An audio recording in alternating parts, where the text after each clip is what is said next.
Voici le Journal du soir.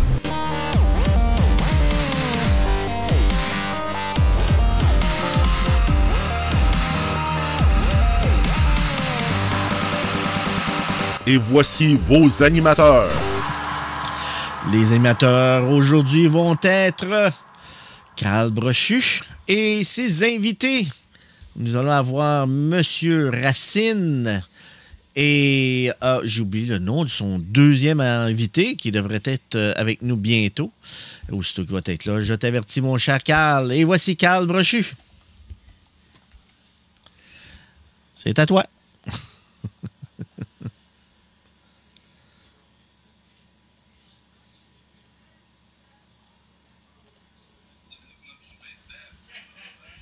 Monsieur Brochu, c'est à vous. Bon, ben, je vais en profiter pendant qu'il se réveille, qu'il sache qu'il est présentement en ondes, pour vous dire qu'actuellement, le service de transmission audio seulement a un problème. Et il me dit, Carl, qu'il n'entend rien dans ses écouteurs. Donc, il va falloir que j'aille vérifier ça. Et le temps qu'il nous dit ça comme ça. Oui, mais j'ai pas de son.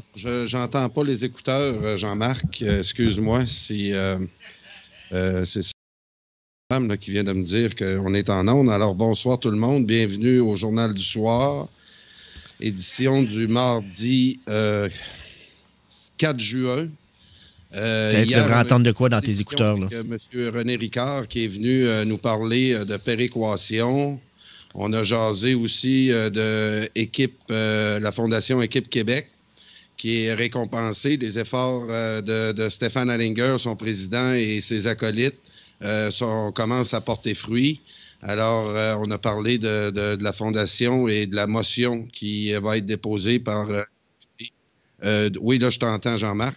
Alors, le député du Parti québécois, Pascal Bérubé, là, qui va déposer une motion en ce sens vendredi. Je tiens à souligner aux auditeurs que ceux qui veulent venir avec nous, Stéphane Hallinger, Daniel Saint-Hilaire, Serge Rollin, on me dit qu'il va y avoir Bob Sirois, il va y avoir aussi Maître Guy Bertrand qui a été invité là-bas, qui ont dit tous présents. Donc, j'aimerais ça voir. On est en train là, de travailler fort là, pour en faire venir d'autres. Il y a un autobus qui part de Montréal pour se rendre à l'Assemblée nationale. La motion devrait se déposer aux alentours de 11 heures. Et Stéphane Hallinger et l'équipe de la Fondation Équipe Québec et les proches vont donner un point de presse par la suite avec Pascal Bérubé. On espère bien avoir l'unanimité en Chambre, que les 4 partis présents à l'Assemblée nationale vont appuyer la motion.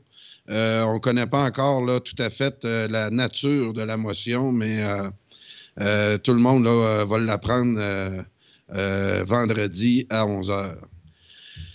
Ce soir, on a comme invité... Oui?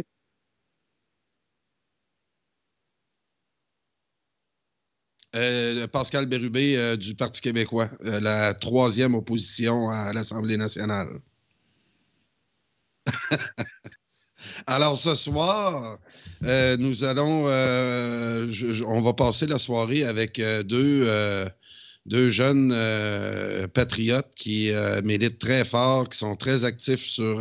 en tout cas, pour Jean-François Racine, très actifs au niveau municipal. Félix Brassard, on l'a vu de son côté faire des émissions avec...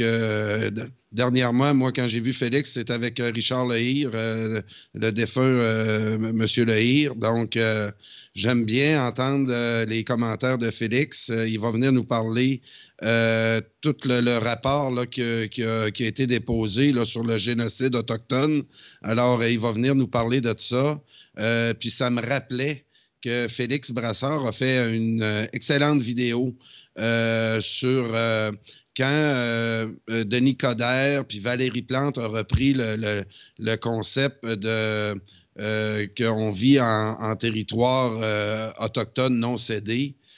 Félix nous a fait une très belle vidéo là-dessus pour démystifier, encore une fois, un mythe que veut nous introduire certains vont les appeler les mondialistes, d'autres vont dire les multiculturalistes. Bref,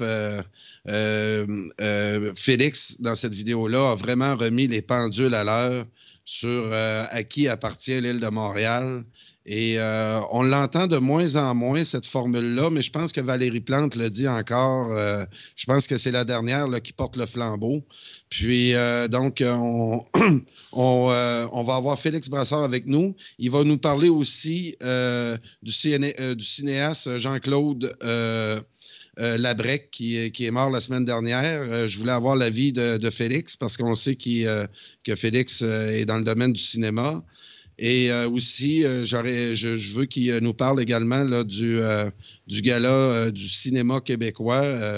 Cet après-midi, j'ai parlé avec Félix.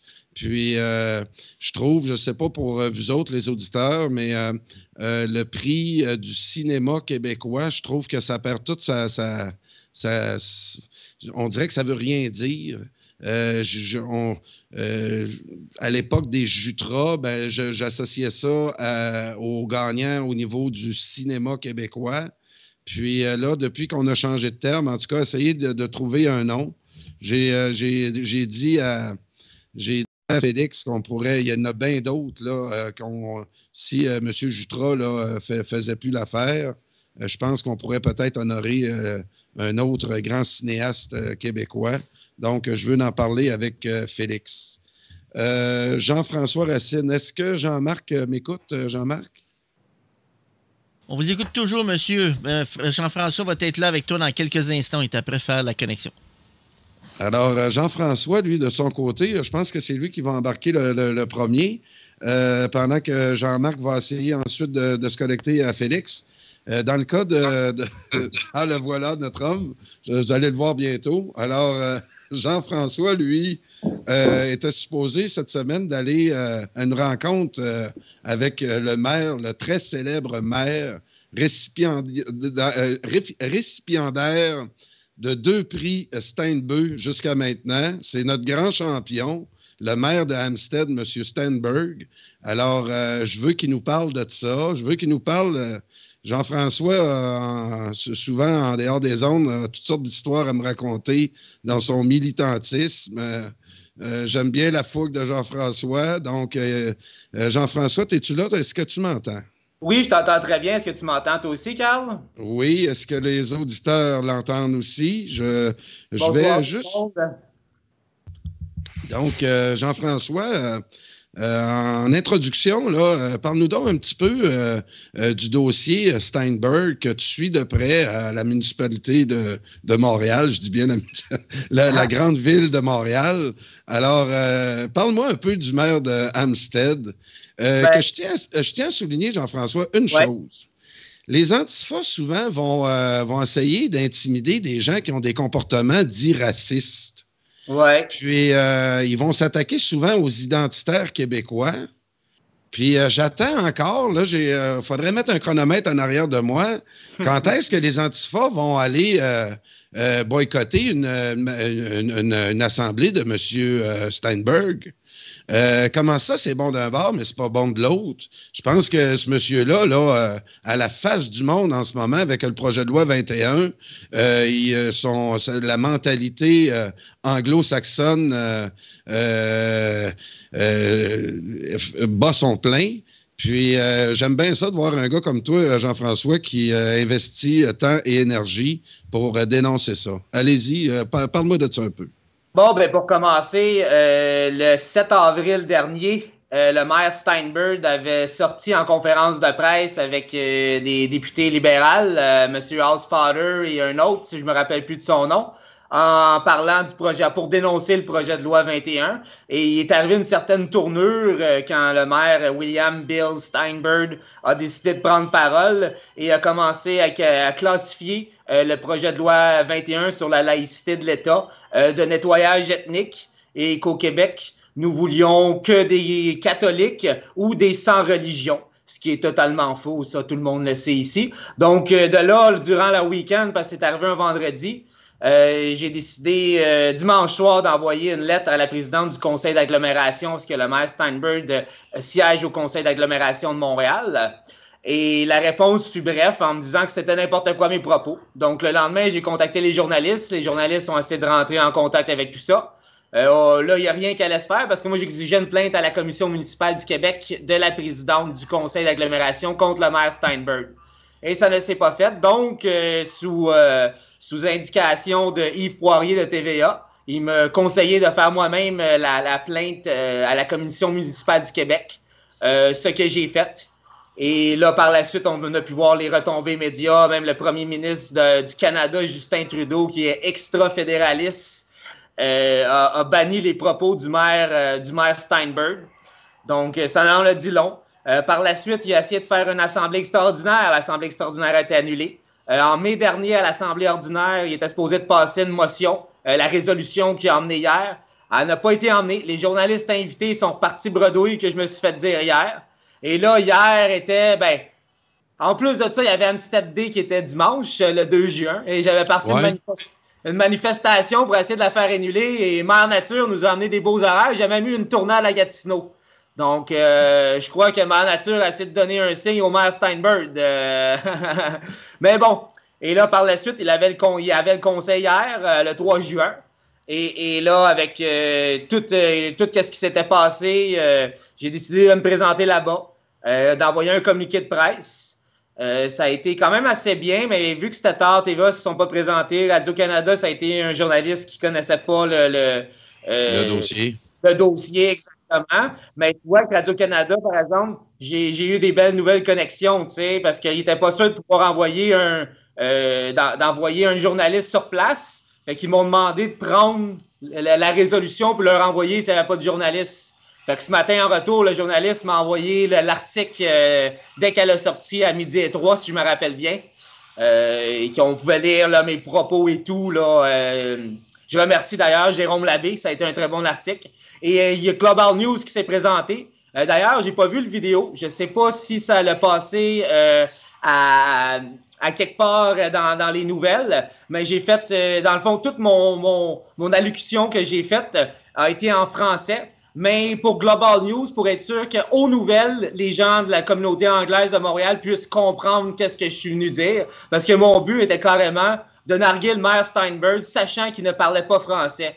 Et ce que j'ai réalisé, le maire Steinberg, il fait peut-être bien peur parce qu'il s'appelle Monsieur le maire, mais il y en a une couple de ses conseillers qui font pas mal plus peur que vous le pensez, honnêtement, puis sont pas mal plus radicales qu'on peut le croire. C'est rendu du conflit d'intérêts, là, Amstead. Là, j'ai pas fini avec le dossier, là. Là, j'étais en réflexion comment que je fais évoluer ça. Parce qu'il y a un des conseillers qui m'a dit que son gars qui porte le kippa, parce que 4 des conseillers municipaux sur 7, en comptant le maire, portent le kippa dans la salle du conseil. Donc, c'est un conseil vraiment d'une communauté là, qu'on peut voir apparente très juive. Et exactement, donc, il est arrivé, il nous a emmené un préambule en disant que son gars il étudie en droit, il veut devenir procureur général au Québec, puis là, il pourra pas, puis là, ça brime les droits de son enfant. Mais là, sans qu'il le sache, moi, j'ai laissé parler, là. Là, il tombait en conflit d'intérêts directement dès qu'il a commencé à parler, là, parce que là, il défendait que son gars à lui, mais combien de procureurs généraux qu'on a au Québec et qui vit à Amstead, il doit probablement juste avoir son gars, là. Et c'est de là, de la manière que j'ai emmené ça, de savoir le pourcentage de la population qui allait être affectée à Amstead. Parce qu'en faisant le tour des rues à Amstead, je peux te dire que si un enseignant du public, au primaire ou au secondaire, réussit à se payer une maison de même, c'est parce qu'il doit faire pousser de la drogue de côté le soir ou il fait quelque chose d'autre. Parce que c'est impossible. Ou même un simple agent ne pourra jamais se payer une maison à Amstead. Ce sont les corps de métier qui sont les plus touchés pour les nouvelles générations dans ce projet de loi-là, et ça n'affectera même pas Amstead en grande majorité. C'est sous quelques postes de chirurgien ou de procureur général ou peut-être de président de l'Assemblée nationale que ça va leur toucher. Donc, c'est totalement ridicule et comme que je leur ai dit carrément, quand ils me disaient, il pourra pas, ben oui, il va pouvoir. Puis là, il me regardait, il a juste enlevé son kippa, quand il rentre dans l'établissement pour représenter l'État, car l'État est laïque, l'État ne veut pas représenter aucune religion, ne va pas faire de favoritisme pour personne. Je peux te dire que là, dans la salle, là, ça capotait. Là. Ça a duré 20 minutes. Jean-François, tu as effectivement, pour te connaître un peu, le don de la controverse que tu exploites très bien. Mais en même temps, tu me parles de la question des signes ostentatoires, là, puis tu te demandes aussi que tu veux aller là-dedans. Écoute, j'aime bien que tu les exposes. Je suis rendu... oui, il y a... Allô, tout le monde? Hey, salut, j'ai reçu ton appel. Salut, Carl. Salut, Jean-François. Salut, Félix. Je vais terminer avec M. Steinberg. J'ai reçu l'appel. Ah oui? Oui, j'ai répondu. Moi, je pensais que ça y allait, qu'on commençait.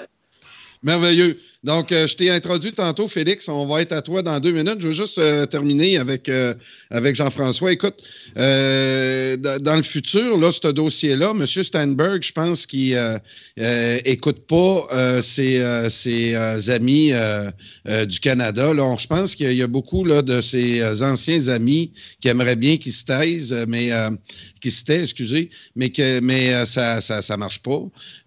Puis que tu ailles le tétiller, que tu... comme je trouve ça... c'est très délicat en même temps parce qu'on traite de questions religieuses. Ah oui. Puis la ligne est très mince, là. Tes interventions, plus tu t'exposes, toi aussi, là-dedans. Puis... tu vois, j'ai complimenté la matière immigration et comment que le Québec s'est formé avec l'immigration depuis 400 ans. T'sais. Il faut quand même avoir une bonne rapproche. Moi, je suis pas quelqu'un de raciste. Bien des gens ne sont pas racistes, mais souvent, c'est l'approche des gens avec les mauvais mots qui rend les choses pires qu'elles sont. On peut voir Radio-Canada, même Pierre Dion, quand j'étais dans la salle du conseil, commençait à essayer de me faire de l'intimidation. Hier, il me traitait de fif, puis de petite caquette, puis whatever. Un vrai deux de pique, ce gars-là. Là. Il était Pierre chez... Dion, ça? Hier, ouais, ça? Pierre Dion, hier, via Messenger. Là, il essayait de m'intimider en disant que je valais rien, puis... c'est un épais, tu sais. Mais ça me fait rire de voir ce genre de monde-là aussi, juste parce que je passe bien des nouvelles, commencer à... Là, je vois où est-ce que ça s'en va, là, de me faire traiter de fédéraliste, de fake souverainiste, de fake patriote, là, ça va ressortir encore, juste parce que Radio-Canada me cite bien, puis Global News, tu sais. Ben, demandez, c'est que si tu sors la bonne nouvelle, avec le bon tempérament, puis les bons mots, que tu sois Justin Trudeau, que tu sois Jean-François Racine ou que tu sois Pierre-Jean-Jacques, si la nouvelle est belle, elle est fiable, c'est bien dit, ben je vois pas pourquoi les gens ne seront pas aussi bien cités. Mais c'est sûr qu'il faut faire attention quand on sort une nouvelle. Tu sais, il y a des journalistes, tant chez Radio-Canada que chez TVA, même Global. Tu sais, Global News, la femme, Mme Hernandez, elle a été journaliste en Amérique du Sud. Là, tu sais, c'est pas une fédéraliste de Toronto. Là. Elle a vécu là, la Révolution probablement, ou je sais pas dans quel secteur qui était. Là, ça s'éveille son CV sur Global, mais ça reste quand même que si tu t'adresses aux bons journalistes, ils devraient sortir la bonne chose. Mais là, c'est de trouver les bons journalistes dans tous les journalistes. Mais bon. Donc, c'est ça. Il y en a souvent là, qui généralisent avec les masses médias, puis il ne faut pas mettre tout le monde dans le même panier. Puis je suis content de t'entendre dire qu'il faut toujours faire attention au dérapage dans ce genre de dossier-là, parce que nos adversaires le font très bien actuellement.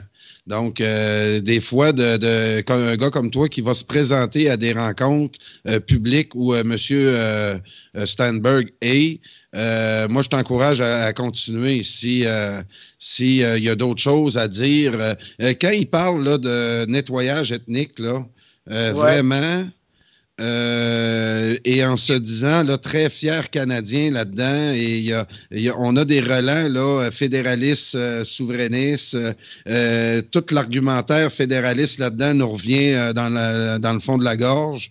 Donc, quand il fait référence au nettoyage ethnique, expliquez-moi donc pourquoi au Canada, maintenant, il y a au-dessus de 80% d'anglophones, puis il en reste 20% de francophones. Qui a éliminé qui?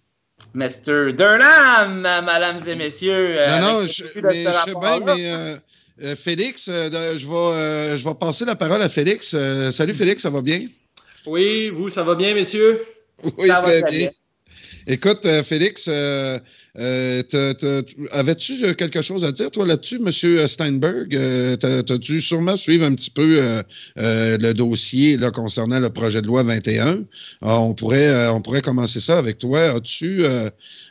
Comment tu as trouvé ça, toi, les performances de nos adversaires multiculturalistes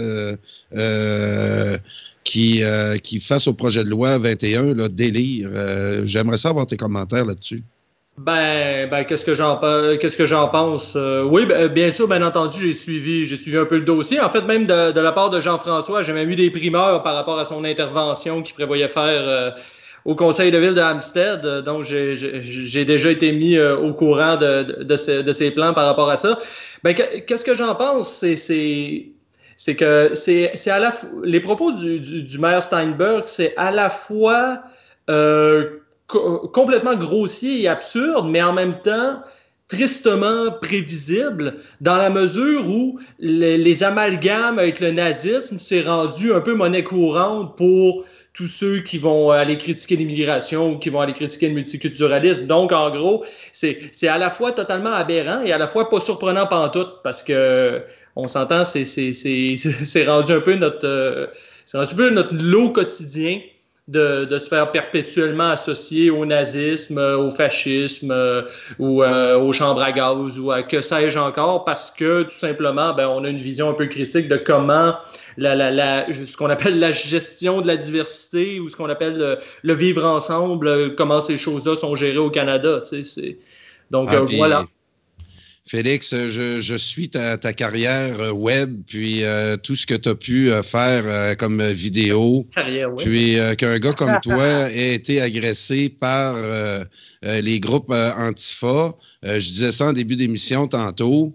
Le maire de Hampstead dit des choses très racistes en ce moment. Puis on n'a pas entendu parler des Antifa là, qui allaient perturber une des sorties publiques de ces gens-là. Donc, il y a 2 poids, 2 mesures.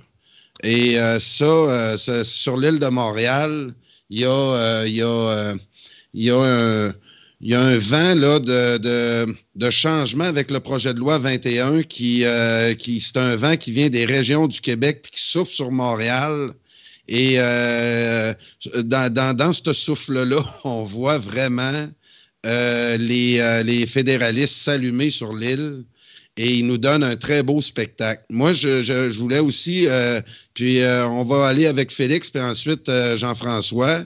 Moi, je dis beaucoup, on a nos adversaires qui montent l'utopie du Canada actuellement. Ils font un très bon travail, même qui sont en train de faire revivre la fibre nationaliste au Québec et un peu partout au Canada. Et on a dans la francophonie actuelle, contemporaine d'aujourd'hui, le Mario Lemieux de la politique. On a Mathieu Bock-Côté, qui est écouté maintenant partout en francophonie et qui est en train de nous rassurer, ceux qui critiquent, remettent en question certaines politiques qui, nous, c'est historique au Québec. Puis c'est là que je dis, Félix, puis je vais vous donner la parole par la suite. On est au Québec, dans la francophonie, les experts en résistance multiculturaliste. Ce que les Français, moi, ça me surprend, on entend maintenant le mot multiculturaliste. On a des nationalistes français qui combattent maintenant un mot qui existait quasiment juste au Canada, le multiculturalisme. J'entends ça dans les mots des politiciens français aujourd'hui. Puis là, je me dis, wow, là, on est vraiment rendu à un stade où il faut réagir. Et Mathieu Bock-Côté, dans un désert d'idées, est arrivé, je te dirais pas un messie, mais quand j'écoute ce gars-là parler, je suis tout le temps là à me dire, j'aimerais tout le temps être à côté de lui. Quand ça va pas bien dans mes arguments ou quoi que ce soit, ça serait mon grand frère qui me dirait tout le temps, ah ben, demande-le à mon grand frère, il va te le dire, lui, que c'est quoi la vérité.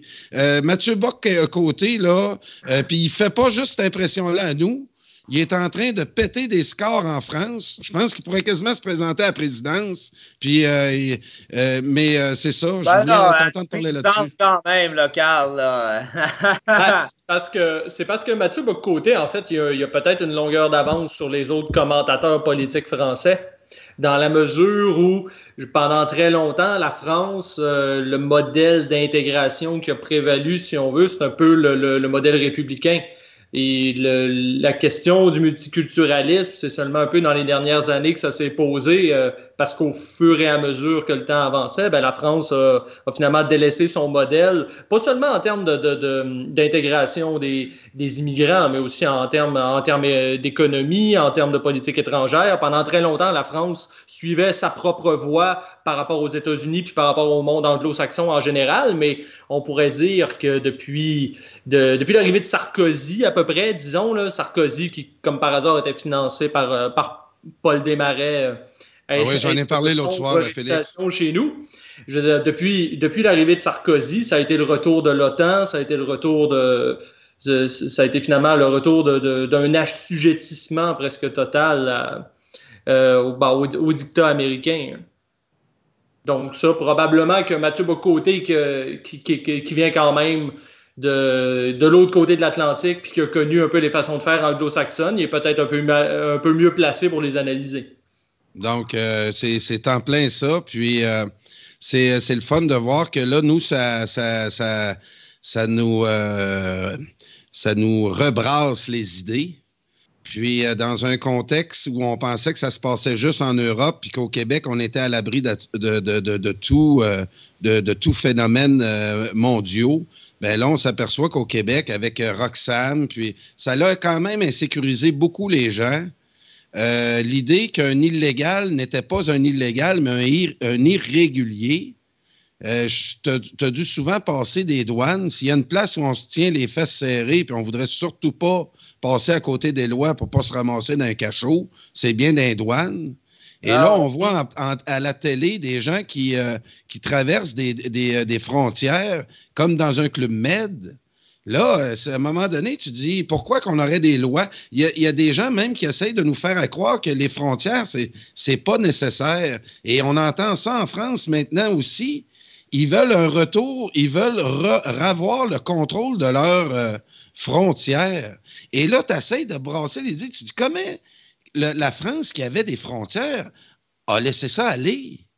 Puis, donc, c'est ça, Jean-François, vas-y donc, voir un peu. Ça a été un long travail qui a été mené par l'Union européenne, qui a été mené par plusieurs instances, par plusieurs ONG qui ont prôné un peu, si on veut, l'idéologie mondialiste, l'idéologie de l'effacement des frontières. C'est ça qui a amené à la situation présente. Puis c'est sûr que, bon, nous ici, on a vu ce que ça a donné, parce que il y a eu l'arrivée de Donald Trump, l'arrivée d'un gouvernement populiste, ça a fait en sorte que certains illégaux aux États-Unis ont eu peur d'être pognés et ont essayé de traverser ici. Mais de manière générale, notre situation géographique fait en sorte que, comparé à l'Europe, on est moins à risque, si on veut, de grands flux d'immigration. On n'est pas comme l'Italie ou la Grèce, qui eux sont juste sur le pourtour de la Méditerranée avec l'Afrique en dessous. Donc, forcément,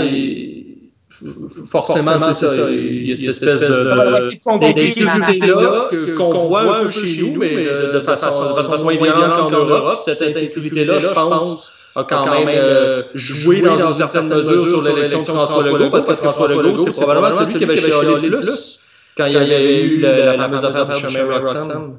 Oui. Vas-y, Jean-François. Pour commencer à répondre à ta question, Mathieu Bock-Côté à la présidence contre Emmanuel Macron, je pense qu'on rêve un peu, là. Mais c'est toujours bien de rêver. Honnêtement, je savais pas que même M. Bock-Côté venait de France. Je suis pas son... Non, il vient du Québec. Il vient du Québec. OK, c'est ça que vous avez dit, mais vous avez dit qu'il connaissait les anglo-saxons. C'est parce qu'il a vécu la politique multiculturaliste qui est d'origine anglo-saxonne. Oui. C'est ça que je voulais dire. Au Québec, là.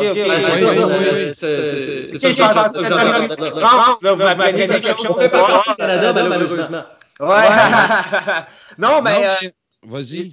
C'est vrai, en plus, les politiques de multiculturalistes, c'est un peu les citoyens du monde ou les gens qui veulent vivre à l'international, qu'on a des nations toutes indépendantes, mais on vive tout ensemble, ou qu'on vive dans un monde, pas de border, qu'on se promène de n'importe où. Un peu la vision de l'ONU actuellement avec le pacte de Marrakech, tu sais. Mais en même temps, il y a un article qui est sorti dernièrement sur ce pacte-là, que les pays avaient quand même droit à créer leur propre politique d'immigration, même si ça va à la contrainte du pacte de Marrakech. Le pacte de Marrakech serait juste une base pour englober pour probablement certains pays ou mettre une... En tout cas, c'est sûr qu'il y a quelque chose en arrière de ça qui est peut-être pas nécessairement bon parce que tu entends qu'il y a des gens, les mondialistes qui veulent les citoyens du monde, là, comme qu'ils les appellent, là, tu sais, qui est tout ouvert. Mais je sais pas jusqu'à où que ça va aller. Hein. Puis avec la dernière élection européenne, on a vu des grands changements aussi. On a vu des partis qui se sont rendus loin, des partis qui étaient supposés de se rendre loin, qui ne se sont pas rendus loin. Qu'est-ce qui se passe en ce moment dans la tête des gens? C'est assez spécial. Hein? Moi, là, ouais. La chose que j'ai bien aimée, Québec solidaire qui essayait de nous sortir des vedettes, des politiciens vedettes de la France, puis ils nous ont sorti Mélenchon. Un de ceux qui ont pris une débarque à l'élection, là, c'est la France debout là, de cette gang-là. Ils ont baissé de, je pense, de 10 points. La France Insoumise, excuse, ouais, pas debout, ouais, insoumise, oui. Ouais, excusez. Je confondais avec un autre parti du Québec. Moi et Félix, on était à la dernière réunion. Insoumise, oui. Ah oui? Oui, tout à fait. Ben, c'est-à-dire, c'est Simon-Pierre Savard-Tremblay qui donnait une conférence à l'Île-Noire, puis il était invité par la France insoumise, qui a un chapitre à Montréal, en fait. C'est des Français qui vivent à Montréal, qui sont des sympathisants de la France insoumise, qui ont fondé une sorte de section montréalaise de la France insoumise. Puis bon, il avait invité Simon-Pierre à faire une présentation. Et puis ça, là, que tu me dises que la France insoumise ont maintenant une organisation au Québec. On sait aussi que la gang à Macron ont une très bonne équipe aussi au Québec pour faire sortir le vote macroniste quand il y a des élections en Europe ou en France.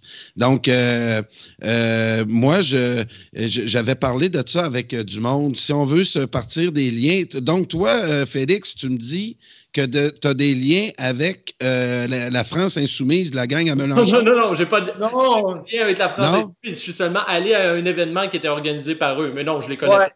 Ouais, les deux, on était à voir Simon-Pierre qui a fait une belle conférence, qui parlait un peu du mondialisme, puis de toutes ses compétences à lui là, au niveau interculturel. C'est-à-dire, c'était surtout pour parler du libre-échange, en fait. On sait tous que Simon-Pierre, c'est un des grands critiques du libre-échange, puis des nombreux traités, accords internationaux, tout ça. Puis bref, un grand critique de la mondialisation, peut-être un des plus vocaux qu'on a ici au Québec. Puis, comme à la France insoumise, c'est un peu particulier comme parti, parce qu'il y a une tangente de ce parti-là qui est assez souverainiste par rapport à l'Union européenne, puis donc, eux, être rejoints par les idées de Simon-Pierre Savard-Tremblay, d'où le pourquoi il l'avait invité, mais il y a aussi toute une autre tangente à la France insoumise qui, elle, est vraiment proche de, proche, si on veut, de la nouvelle gauche, tu sais. Donc, eux, le multiculturalisme, pour eux, c'est probablement la meilleure chose qui peut pas arriver en France, là. Donc, c'est ce qui explique un peu, d'ailleurs, les difficultés de ce parti-là, parce que c'est traversé de différentes tendances politiques qui sont pas forcément compatibles entre elles. Puis, hormis les positions politiques de ce parti-là, moi, souvent, chez un politicien, je regarde le ton ou comment il s'adresse à son public. Puis, Mélenchon a un ton typiquement français qui me tape ses nerfs. Il est... puis en plus, il n'a rien fait pour se faire aimer d'être une vedette de Québec solidaire ici au Québec. Mais hormis ça, son image à la télé, je trouve qu'elle sort très mal, mais c'est un style qui semble mieux passer en France. Ce petit style hautain, gauche, caviar, puis qui prend les nerfs. Mélenchon, on le voit parfois prendre les nerfs. Il faut faire attention comme politicien, comment on utilise ça. Puis, donc, moi, il me dégageait rien de bon, ce Mélenchon-là. Je trouvais qu'il c'était un petit boss. c'est un petit gars qui semble vouloir imposer beaucoup, qui semble avoir beaucoup de principes en public, mais il ne semble pas... en tout cas, j'ai beaucoup de misère. Puis là, tu me le situes un petit peu avec le multiculturalisme. Effectivement, quand je le voyais avoir des échanges avec d'autres politiciens de tendance plus conservatrice, c'est là aussi là, que je vois ses affinités avec Québec solidaire. Donc, ouais, c'est drôle comment t'en parlais, Carl. Ça me faisait quasiment penser un peu à Steinberg hier, parce qu'il y avait dans le conseil, il y avait d'autres affaires de comment que les gens peuvent être piqués dans leur multiculturalisme. Puis je peux vous dire que faire des rénovations à Amstead, là, et si bon, ça va te coûter cher d'architecte à faire emmener au conseil municipal, puis ça va te coûter cher d'ingénieur à faire emmener au conseil municipal. Les citoyens, là, 3-4 fois, il y a un citoyen, il voulait rallonger en haut de son garage de 2 pieds, OK, sa chambre à coucher, là. Une petite rallonge bien normale. Ça faisait 3 fois qu'il venait. La ville ne veut pas parce que c'est pas légal ou c'est pas conforme, parce qu'il risque d'avoir froid dans sa chambre à coucher parce qu'il n'y a pas de fondation en dessous de son rallongement. C'est ça l'excuse du maire Steinberg. Je vous le jure, là, je vous le jure. On est passé du parc de Marrakech au Oui, mais c'est que ça faisait passer la relation comme la rénovation d'un gars à Amstead. Je veux dire, on s'entend qu'on couvre assez large. Oui, mais c'est la méthode que le maire Steinberg du multiculturalisme aime utiliser, puis la méthode de Melançon, ça doit être le même genre de personnes quand ils dirigent à faire leur petit piqui, que selon moi, tu vas avoir froid, fait que je te laisse pas te construire, tu sais, mais il doit réagir de la même méthode de pensée, lui aussi, là. Ça doit être les mêmes genres d'hommes, ça, là. Bah. Moi, je pourrais pas dire que c'est quoi son modèle de gestion au quotidien. Moi, pour autant que moi, la principale chose qu'on peut reprocher à Mélenchon, c'est que c'est quelqu'un qui a passé les dernières années à jouer au grand politicien révolutionnaire, celui qui allait amener le changement, celui qui allait aider le peuple à relever la tête, et autres discours grandiloquents, alors que là, depuis plusieurs mois en France, qu'est-ce qu'on a? On a le mouvement des Gilets jaunes, qui est un mouvement de protestation absolument historique, qui est réprimé de façon absolument aberrante, de façon scandaleuse. Il y a des... je ne sais plus jusqu'à combien de blessés graves on en est rendu jusqu'à maintenant, mais je crois qu'on doit approcher la centaine, voire même la dépasser. Et qu'est-ce que fait à ce moment-là un politicien comme Mélenchon, qui lui s'est toujours voulu l'espèce de chantre de la révolution socialiste, de je sais pas trop quoi? Ben on l'a à peu près pas vu, puis c'est probablement pour ça qu'il s'est planté aux élections européennes. C'est que normalement, un mouvement comme la France insoumise, qu'est-ce qu'ils prétendent incarner? Ils auraient dû être l'avant-garde du mouvement des Gilets jaunes, ils auraient dû se ranger derrière eux, corps et âme, puis tout faire pour qu'il y ait un changement politique qui arrive enfin. Mais c'est absolument pas ça qui est arrivé. Ils sont restés en retrait tout le long, et puis ça vient finalement y a personne qui a casser l'espèce de mythe Mélenchon qui pouvait s'être installé. Puis à quelque part, quand on connaît le parcours du gars, c'est pas si étonnant que ça, parce que c'est quand même un bonhomme qui a tout près de 70 ans, qui par le passé a été sénateur socialiste à l'époque de Mitterrand, donc pas la grosse gauche communiste, là, la gauche caviar, comme tu disais tantôt, là, Carl. Fait que c'est un professionnel de la politique qui veut se faire passer pour Che Guevara. Et puis là, avec ce qu'on a vu dans les derniers mois, je pense que beaucoup de Français se sont réveillés, là. Oui, Félix. Vas-y, ils se sont réveillés. Ça, c'est sûr qu'ils se sont réveillés, parce que même les Gilets jaunes, là, quand on regarde ça, il n'y a aucun parti politique en Europe ou en France, au niveau de l'ONU, comme qu'on a pu voir avec Mélenchon, qui aurait pu le faire, ou même au niveau Marie Le Pen aussi, personne n'a voulu prendre les Gilets jaunes pour emmener ça dans une vague parlementaire de changement. Fait que ça a resté qu'un seul mouvement, puis ça a été prévu que ça se fasse autodétruire, parce que personne ne prend ton mouvement au sérieux pour se rendre au niveau parlementaire pour amener un changement, ça détruit le mouvement automatiquement. C'est un fait. Il y a eu des tentatives d'avoir des listes de gilets jaunes aux élections européennes, mais bon, ça n'a pas recueilli beaucoup de votes. L'impression générale que ça donne, c'est sûr, faudrait faire des recherches un peu plus poussées pour le prouver. Ouais, l'impression que ça donne, c'est que tu as beaucoup de gilets jaunes qui ont voté pour Marine Le Pen, en réalité. Ça a été, le vote protestataire est allé vers Marine Le Pen. J'ai une question pour toi, Félix. Les Gilets jaunes étaient-ils trop identitaires pour le multiculturaliste Mélenchon? C'est-tu pour ça que la sauce n'a pas pogné entre les deux? C'est une possibilité qu'il y ait des gens dans son parti qui sont justement des militants de la nouvelle gauche, des militants intersectionnels qui ont snobé le mouvement des Gilets jaunes parce que pour eux, ils se sont dit, c'est une gang de travailleurs blancs ou de chômeurs blancs, donc c'est pas intéressant. Il faudrait mieux s'intéresser à autre chose. C'est tout à fait possible qu'il y ait eu ça parce que à la base, le mouvement des Gilets jaunes en soi, il est pas particulièrement identitaire. Oui, tu as beaucoup de militants nationalistes de divers groupes qui se sont greffés à ce mouvement-là, mais c'est pas que de la droite identitaire. C'est des gens qui peuvent être de toutes sortes de tendances politiques, qui peuvent être un peu de toutes sortes de milieux sociaux. C'est des gens qui sont inquiets par rapport à leur avenir à cause des réformes du gouvernement Macron qui sont de moins en moins acceptées dans la population.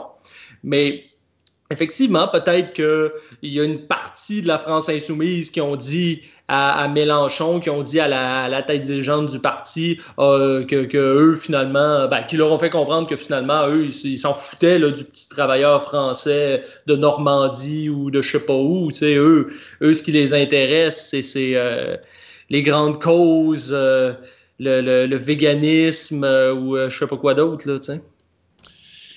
Puis, vas-y donc, veux-tu compléter là-dessus? Puis on va changer de sujet après. Je trouve que c'est assez complet quand même comme dossier. Là. C'est pas d'un dossier au niveau international que je connais le plus non plus. C'est sûr que j'ai certaines opinions. Je suis quand même les actualités médiatiques. On va t'appeler pour les garages à Amstead, toi, JF. Là. Non, si vous avez un dossier chaud, donnez-moi les. Non, Amstead, honnêtement, là, j'en reviens pas la mentalité. Puis après 20 minutes, une moment donné, j'ai regardé un conseiller, parce qu'il y en avait un, il avait peut-être 80 ans, là. Lui aussi, il était juif, d'origine juive, là. Il m'aimait pas, là. Lui, ça avait l'air d'un homme d'affaires, là. Puis là, il a essayé de me faire sortir ma job pour qui je viens ici. Il pensait que je travaillais pour le gouvernement. Je te dis, ils m'ont sorti des affaires, là.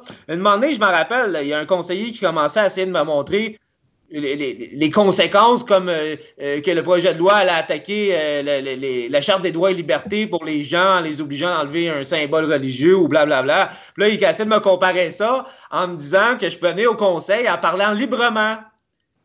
Mais c'est pas vrai. Si je décide de déraper en conseil, le maire de Amstel peut me crisser une mise en demeure, drette là. Il n'y a rien qui me protège parce que je suis dans un conseil municipal. C'était totalement faux et déplacé ce qu'il me répondait. Et puis en plus, il me disait ça sérieusement. C'est pour ça qu'à un moment donné, j'ai carrément dit après 20 minutes, c'est bon, je crois qu'on s'entend pas sur un certain point. Donc, pour la bienséance du conseil, je vais aller me rasseoir puis vous écouter. Puis selon moi, je l'ai fait dans bonne minute parce que quand je me suis retourné à la face quelle sécurité qu'il y avait, et si moi, j'étais pas loin de me faire sortir. Donc, c'est ce qui clôt le sujet de Mélenchon. On a passé par toutes sortes de sujets. Puis on n'avait pas prévu de parler de Mélenchon, mais j'aime toujours parler d'élections européennes, de ce qui se passe en France. Puis c'est parti, les gars, si vous vous rappelez là, du multiculturalisme, un mot qu'on entendait juste au Québec et au Canada avant, puis que maintenant on entend en France. Au Québec, on entendait, c'est parce j'ai l'impression que la France est décalée du Québec. J'ai l'impression que sur certains sujets, le Québec est en avance d'une trentaine d'années sur la France, sur les problèmes actuels de la France. Puis c'est pour ça que je te dis que en étant les spécialistes des effets du multiculturalisme sur une société comme le Québec, on a fait jaillir, il n'y a pas de hasard dans la vie, puis je crois à ça, moi, qu'on a fait naître un Mario Lemieux qui, en ce moment, j'aime bien les volets argumentaires qu'il donne à nos adversaires. Il n'y a rien de violent là-dedans. Il essaye de nous le mettre dans tous les titres d'extrême droite. J'aime beaucoup comment Mathieu Bock-Côté tourne les accusations d'extrême droite. Il se dit conservateur, puis il l'explique tout le temps comme il faut. Puis j'aime quand il s'adresse aux Français, parce que ça, moi, c'est une chose que je ressens beaucoup. Quand un Français vient au Québec, puis il est tout fier de pouvoir parler le français en Amérique, puis d'avoir une place où atterrir en Amérique où au moins il peut parler puis se faire comprendre. Je reste tout le temps... c'est quoi je voulais te dire? Là, je viens complètement de perdre mon idée, les gars. Vas-y, Félix. Ton admiration pour Mathieu Bock-Côté. Oui. Oui, puis parce que moi, je le ressens aussi. Il nous appelle, quand un Français nous appelle le Canadien. Hey, le Canadien. Puis le Canadien Mathieu Bock-Côté, puis là, il prend toujours la peine de dire non, je ne suis pas Canadien, je suis Québécois. Puis moi, je le dis aussi de plus en plus, avec le beau travail de nos adversaires multiculturalistes, utopistes, devient de plus en plus difficile de dire qu'on est Québécois et Canadien en même temps. Quand on connaît notre histoire, ce que le Canada a voulu faire sur nous autres, puis je veux pas avoir un nationalisme rancunier, ce qui est passé, mais on peut bâtir de quoi là, pour pas répéter les mêmes erreurs. Donc, c'est ça, Félix puis Jean-François, réagissez. En étant une société qui avait vécu les effets du multiculturalisme, Pierre Bourgault, même on pourrait envoyer des entrevues de Pierre Bourgault en France, puis ça serait très d'actualité. Il nous l'expliquait, Pierre Bourgault, c'était quoi le multiculturalisme? C'est un lion, c'est 10 lapins dans une cage avec un lion, puis à la fin de la journée, il va rester juste le lion. Donc, je le fais pas mal moins bien que M. Bourgault, mais c'est ça. C'est là que je vous dis, des fois, je trouve que le Québec, on peut tirer notre épingle du jeu dans les débats actuels, dans l'ensemble de la francophonie, puis ça va déborder. Puis, dernière petite chose sur Mathieu Bock-Côté, moi, je pense que M. Côté ne sera pas juste analyste politique. À un moment donné, il va en faire. Je ne sais pas si... mais il aime... Ça dépend, hein, c'est dur à dire. C'est un stade dans la vie de vouloir faire avancer les choses, vouloir aller en politique. C'est pas juste le fait d'avoir des tribunes, de dénoncer, c'est partir en politique, c'est selon moi, là, c'est que dans le comté que t'es, ou au niveau autant municipal que provincial ou fédéral, tu crois être le citoyen qui a les meilleures idées de vision pour soit ton comté, ton arrondissement, ta ville, pour les 15-20 prochaines années. Puis si tu n'as pas rien pour faire avancer ton secteur, c'est là que moi que j'appelle des opportunistes qui se présentent. Parce que là, il est arrivé un événement qui fait qu'ils se sont fait voir sans nécessairement avoir des idées ou l'idéologie pour faire une révolution vraiment, là. Et c'est ce qui crée les opportunistes de nos jours. Mais vraiment faire les changements, un peu comme Simon-Pierre, qu'est-ce qu'il a fait? Ça faisait un certain temps, il aurait pu se présenter au provincial, il aurait pu se présenter, et là, il se présente au fédéral avec le Bloc, mais ça fait un certain temps qu'il y a des tribunes, qui travaillent fort, qui se fait voir, qui parlent aux gens. Puis là, il sent qu'en ce moment, ben, comme dans Saint-Hyacinthe, ben, il y a quelque chose à faire là-dedans pour l'offre et la demande. Puis lui, c'est un gars de libre-échange, c'est un gars de pacte. Puis c'est ce qui l'emmène qu'actuellement, il décide de se présenter avec le Bloc québécois. C'est plus que juste dénoncer, tu sais. En tout cas, selon moi, là, c'est beaucoup plus que ça, là. Donc, Félix, on va parler maintenant du dossier autochtone, parce que j'ai dit en introduction à l'émission tantôt que à l'époque, puis ça se fait encore par Valérie Plante, le fameux territoire non concédé autochtone dans lequel on vit à Montréal. Tu avais fait une vidéo là-dessus, très instructif pour démystifier souvent cette introduction-là utilisée par nos politiciens. À tous les conseils. Parle-moi un peu de ce dossier-là que je t'avoue que je n'ai pas suivi beaucoup. J'ai entendu dire que Manon Massé appuyait le terme génocide. Je sais en ce moment qu'il y a un gros débat. Est-ce que c'est véritablement un génocide? Je sais qu'il y a des politiciens qui font attention de ne pas utiliser le terme. Il paraît que Trudeau, aujourd'hui, et puis dans toutes ses entrevues là-dessus, a fait bien attention de ne pas utiliser ce terme-là. Il vient de se retirer, hein? Ah oui, bon, ben, donne-moi des informations là-dessus.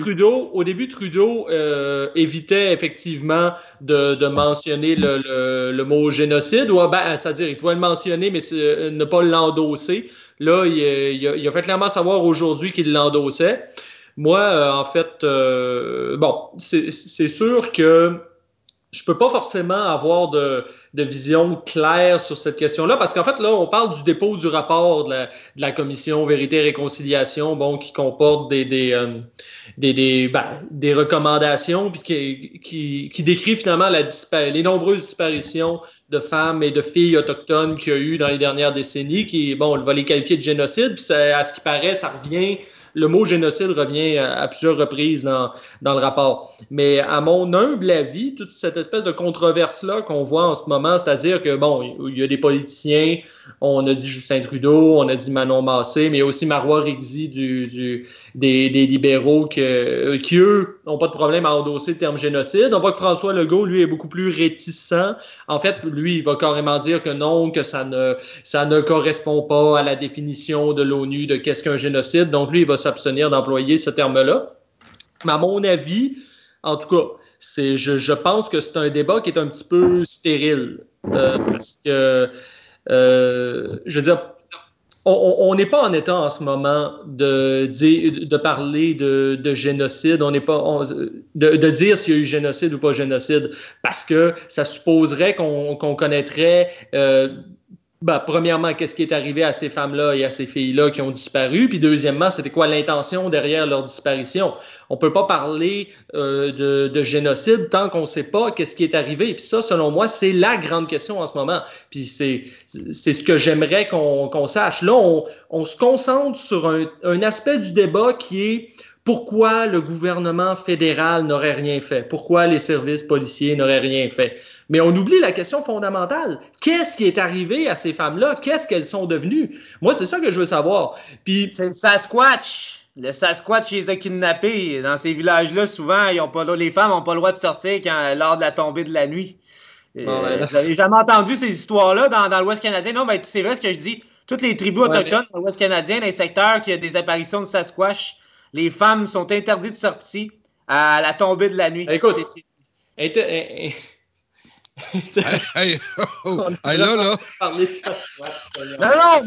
Non, mais vous riez, là. Vous avez jamais. Radio Imposité a la réputation d'être un média complotiste, mais là, si on commence à tomber dans les Sasquatch, là, après, ça va être les ovnis, les reptiliens, on va commencer par. On est peut-être mieux de se retenir, de tomber dans l'abysse. Félix, on parlait de légende amérindienne. Tout le secteur qui aurait certains monstres qui appellent soit le Bigfoot ou le Sasquatch. C'est la vérité ce que je dis, là. Toutes les tribus autochtones depuis longtemps là, que je parle, je te dis pas que tout le monde respecte ça aujourd'hui, mais dans leur grand livre de comment ça fonctionne, c'est vraiment marqué que quand la tombée de la nuit, il y avait beaucoup d'enlèvements à l'époque, ils laissaient pas les femmes sortir. Est-ce que c'est relié avec ce dossier-là ou c'est des histoires à faire peur? Mais c'est vraiment écrit dans les livres autochtones, là. C'est vraiment pas une joke ce que je dis. Non, c'est comme le bonhomme 7 heures. C'est sûr que ça fait fantastique là, de la manière dite de même, là, mais Poursuis, Félix. Non, mais reste que. OK, non, mais c'est pas un sujet drôle quand même. Là. On parle de disparition de femmes. On sait qu'à Vancouver, là, puis sur la côte ouest, là, il y a eu.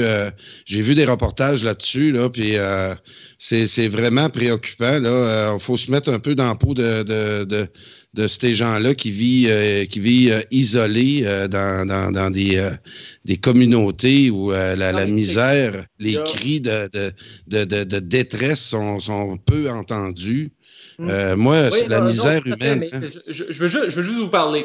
L'année dernière, il y a Alex Kane, qui est un ancien infiltrateur entre autres des motards, mais aussi d'autres groupes criminels au Canada, aux États-Unis, tout ça, qui a coécrit en fait un livre qui s'appelle Le Peuple brisé, puis qui essaye d'un peu identifier quels pourraient être les jalons d'une mafia autochtone. Parce que lui, Alex Kane, c'est un Micmac, puis c'est quelqu'un qui connaît très bien les milieux criminalisés. Puis lui, sa théorie, finalement, c'est qu'il y aurait une mafia autochtone beaucoup plus organisée que ce qu'on nous présente généralement.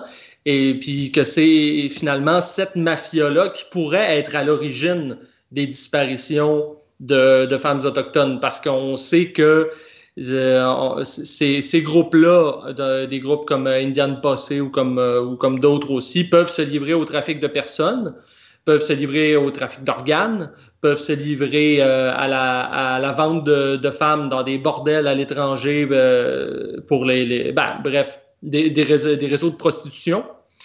Et puis lui, en fait, au courant de son enquête, il a rencontré beaucoup d'anciens criminels autochtones, il a rencontré des femmes qui ont été prisonnières de ces groupes criminels-là, puis qui sont parvenues à s'en sortir, à s'évader. Bon, il a fait un dossier quand même assez... Il a monté un dossier assez complet là-dessus, puis ses recherches, en ce moment, se continuent toujours. Et c'est quelque chose dont on n'entend absolument jamais parler dans les médias. Je veux dire que comment ça se fait que ça nous pend au bout du nez comme ça, puis que personne ne veut en parler? Moi, j'ai l'impression que ces groupes mafieux-là sont peut-être beaucoup mieux organisés que ce qu'on croit, puis qu'ils sont peut-être beaucoup plus puissants que ce qu'on croit, parce que si on prend un cas qui est proche de nous ici, parce que la plupart de ces disparitions-là ont eu lieu dans l'Ouest canadien, on en a parlé tantôt, mais si on se concentre vraiment sur la question du Québec, un groupe qu'on nous a présenté pendant très longtemps comme étant un genre de groupe révolutionnaire pour les droits des Premières Nations, puis qui finalement s'est avéré être un groupe criminel, c'est les Warriors, qui étaient basés à Oka. Puis d'ailleurs, il faut lire le livre de Robin Philpott sur la crise d'Oka pour vraiment comprendre à qui on a affaire quand on parle des Warriors. C'est des criminels new-yorkais qui se sont basés sur la réserve de Kanesatake, puis qui en ont fait une espèce de plaque tournante du trafic international. Et puis ces gens-là, les Warriors, quand on s'intéresse à leur parcours, on note bien que pendant la crise d'Oka, en 90, il y a eu un agent de la SQ qui était Marcel Lemay, qui a été tué dans un échange de coups de feu, qui a été initié par les Warriors, là. Il n'y a jamais eu d'enquête là-dessus. Il n'y a jamais eu personne de condamné. On sait aussi que James Gabriel, qui a été élu chef de la nation Mohawk juste après la crise d'Oka, lui voulait couper en fait avec les Warriors, puis il voulait chasser les trafiquants de sa réserve. Qu'est-ce qui est arrivé, c'est que les Warriors ont commencé à l'intimider, à intimider sa famille, puis c'est allé jusqu'à l'incendie de sa maison. Et le gars qui était le chef élu de la communauté Mohawk, il a dû fuir la réserve, il a dû aller se cacher jusqu'en Ontario, il vit dans la clandestinité maintenant. Alors, si on a des groupes comme ça qui peuvent tuer des agents de la SQ, qui peuvent brûler la maison des élus du peuple et s'en sortir avec rien, et puis c'est des choses qui reviennent jamais dans les médias, ben, qu'est-ce qu'ils peuvent faire, ces gens-là? Moi, c'est ça la vraie question. C'est pas les chiffres. Félix. Génocide ou pas génocide, là? Écoute, j'étais à l'époque, là, début vingtaine, l'attitude de Robert Bourassa à l'époque, puis du ministre Tchatchia, que je me rappelle, là, parce que ça a été vraiment un élément marquant de moi, de mon vécu à moi, là, politique. Et Robert Bourassa, là, était complètement sans armes devant ce groupe-là. Tu voyais que ils ont bloqué une route, ils ont intimidé tout le monde, puis ils ont reparti de là sans trop de conséquences. Et là, effectivement, tu vois... Ça a été une horreur d'abord et avant tout pour les Mohawks eux-mêmes. Oui, c'est ça qu'on oublie aussi là-dedans. Pris avec ces gens-là, on les a présentés comme étant les porte-paroles légitimes de la cause Mohawk, puis on nous a présenté ça comme le soulèvement d'un peuple qui lutte contre le colonialisme et que sais-je encore. Mais quand on se donne la peine de lire un peu sur le sujet, on se rend compte que, oh boy, c'est pas du tout ça. Et là, Félix, ce que tu nous dis ce soir, c'est que je veux pas à l'image... Carl, oui? Excuse-moi. Moi, je quitterai l'émission, je vous laisserai à deux pour ce soir. Moi, j'ai OK. à faire. Puis je suis un peu fatigué en plus de ça. Fait que... C'est beau, Jean-François. Merci. Puis lâche pas avec Stenberg. On suit ça ensemble, puis on s'en reparle dans les prochains jours. Parfait. Bye Félix. Bye Carl. Salut. Ciao. Ce que tu dis là, Félix, là, Pierre Falardeau, dans certaines de ses... parce que j'allais l'écouter des fois dans des assemblées, il nous parlait de l'attitude, comment les colonialistes britanniques faisaient pour bien manipuler les populations qui sont sous leur contrôle. Puis il nous donnait des exemples un peu partout dans le monde de l'Empire anglais. Puis l'autre chose que j'ai appris en histoire aussi, c'est à l'époque négrière où on allait chercher des esclaves en Afrique puis on ramenait ça en Amérique dans les champs de coton. On peut se penser que quand on a ceux qui exploitaient les colonies allaient chercher les esclaves de force. Puis il les embarquait dans un bateau, puis l'Africain savait qu'il s'en allait travailler comme esclave en Amérique. C'est pas le cas du tout.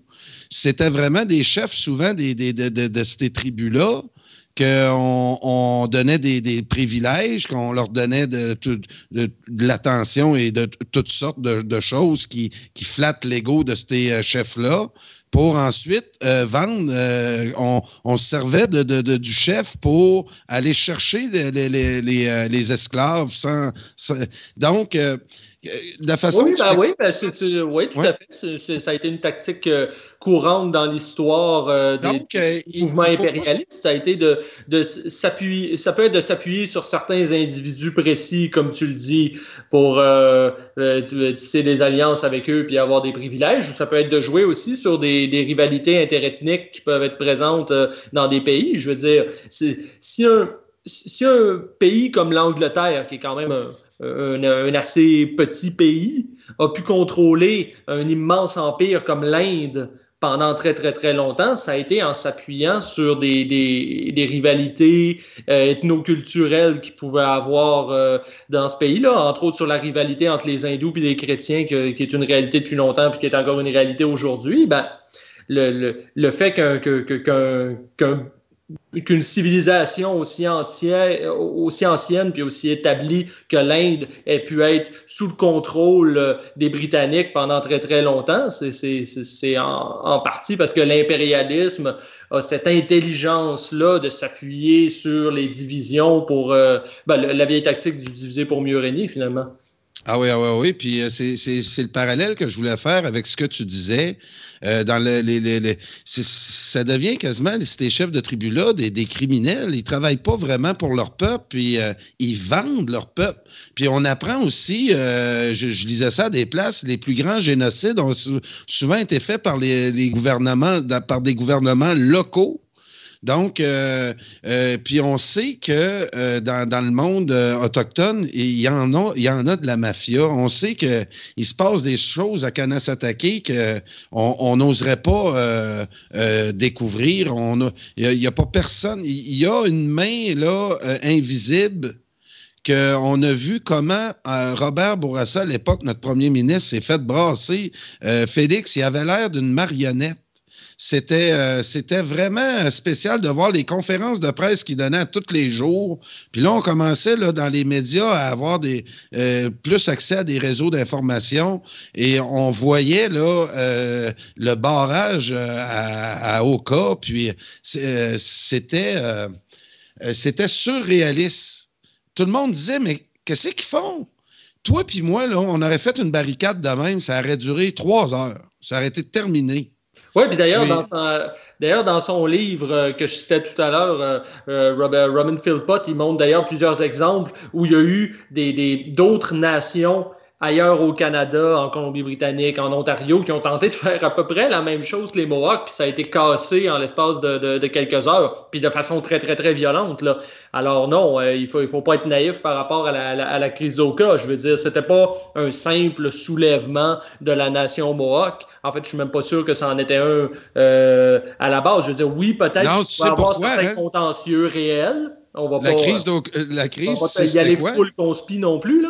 Mais il reste qu'il y avait clairement quelque chose de beaucoup plus profond qui se jouait à ce moment-là. Puis ça fait encore le parallèle avec ce qu'on disait tantôt sur la division. Je veux dire, le gouvernement fédéral voit une nation québécoise ou canadienne-française, comment qu'on l'appelle, et voit aussi une nation mohawk, puis se dit, ben, si je les fais opposer, ces deux-là, ça peut juste être bon pour mon pouvoir, finalement. C'était tout le contexte, tout ce que il y avait le rejet du lac Meech, c'était tout le contexte, tout ce que le mouvement souverainiste reprenait du poids de la bête. C'était tentant de créer des oppositions internes.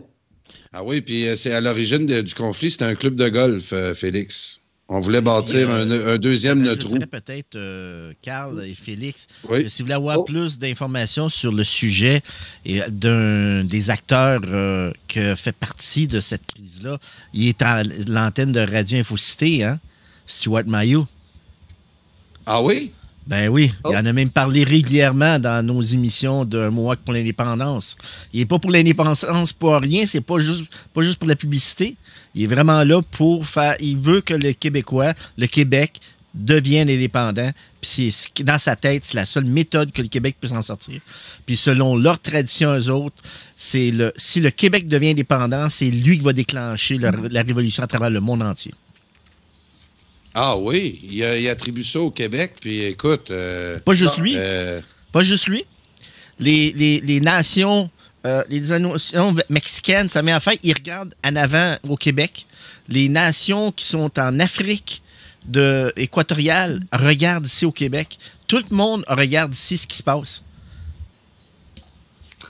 Bon, je peux vous le dire, pour être témoin. On leur souhaite d'être divertis, mais bon, Ben écoute... Moi, je ne sais pas si le Québec peut être un foyer de révolution. Faut jamais dire jamais, mais bon, tant qu'à moi, c'est peut-être pas ça qui est parti. Je t'inviterais bien, Félix. Je vous lâche après ça. Parce que je ne sais pas si vous pouvez être dans l'émission. Moi, je suis le technicien. Mais, on aime ça quand tu interviens, Jean-Marc. J'aimerais bien ça t'inviter avec face à face avec Stuart Mailloux. Peut-être que ça t'intéresserait. Ah, ben oui, on peut en parler peut-être, éventuellement. Oui. Moi, je suis toujours prêt à discuter. Juste un petit commentaire sur l'émission Un Mohawk pour l'indépendance. Je trouve quand même ça très long. La formule, là, faudrait en parler un petit peu. Puis c'est peut-être pas à l'émission d'en parler, mais je trouve ça très difficile qu'il y ait une traduction. On vient de doubler le temps d'une idée qu'il lance. À toutes les fois qu'il lance une idée, ça prend 2 fois plus de temps à la savoir. Je me demande jusqu'à quel point j'aimerais pas mieux voir le sous-titrage en français en bas pendant qu'il parle, plutôt que d'avoir quelqu'un qui traduit tout le temps ce qu'il dit. Il faudrait quelqu'un qui tape. Il faudrait un bénévole qui tape les traductions. Puis on y a pensé à cette façon de faire-là. Qui que la façon traditionnelle pour les Mohawks, c'est ils doivent le dire dans la langue avec qui ils l'échangent. Malheureusement, Stuart, son français, il est à pourri. On est même été en fin de semaine là-bas. J'étais allé jaser avec lui en français. Puis je comprends pour que c'est fait que le français, il ne l'utilise pas pour communiquer de façon publique. OK. Donc, non, mais on va essayer d'y travailler son français aussi parce que ce message-là, moi, c'est une autre affaire, Félix, que à travers mes recherches puis mes implications, il y a une affaire, il y a une sensibilité qui est nouvelle en moi, là. C'est vraiment les peuples autochtones. Le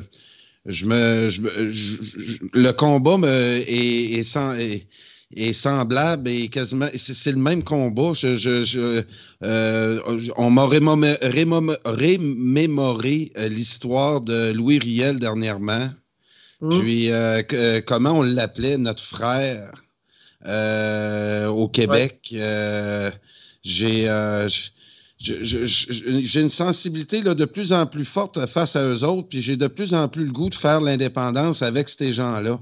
Je considère, là, vraiment, je réalise en vieillissant de plus en plus aussi qu'on est je l'enseignais sans vraiment le réaliser.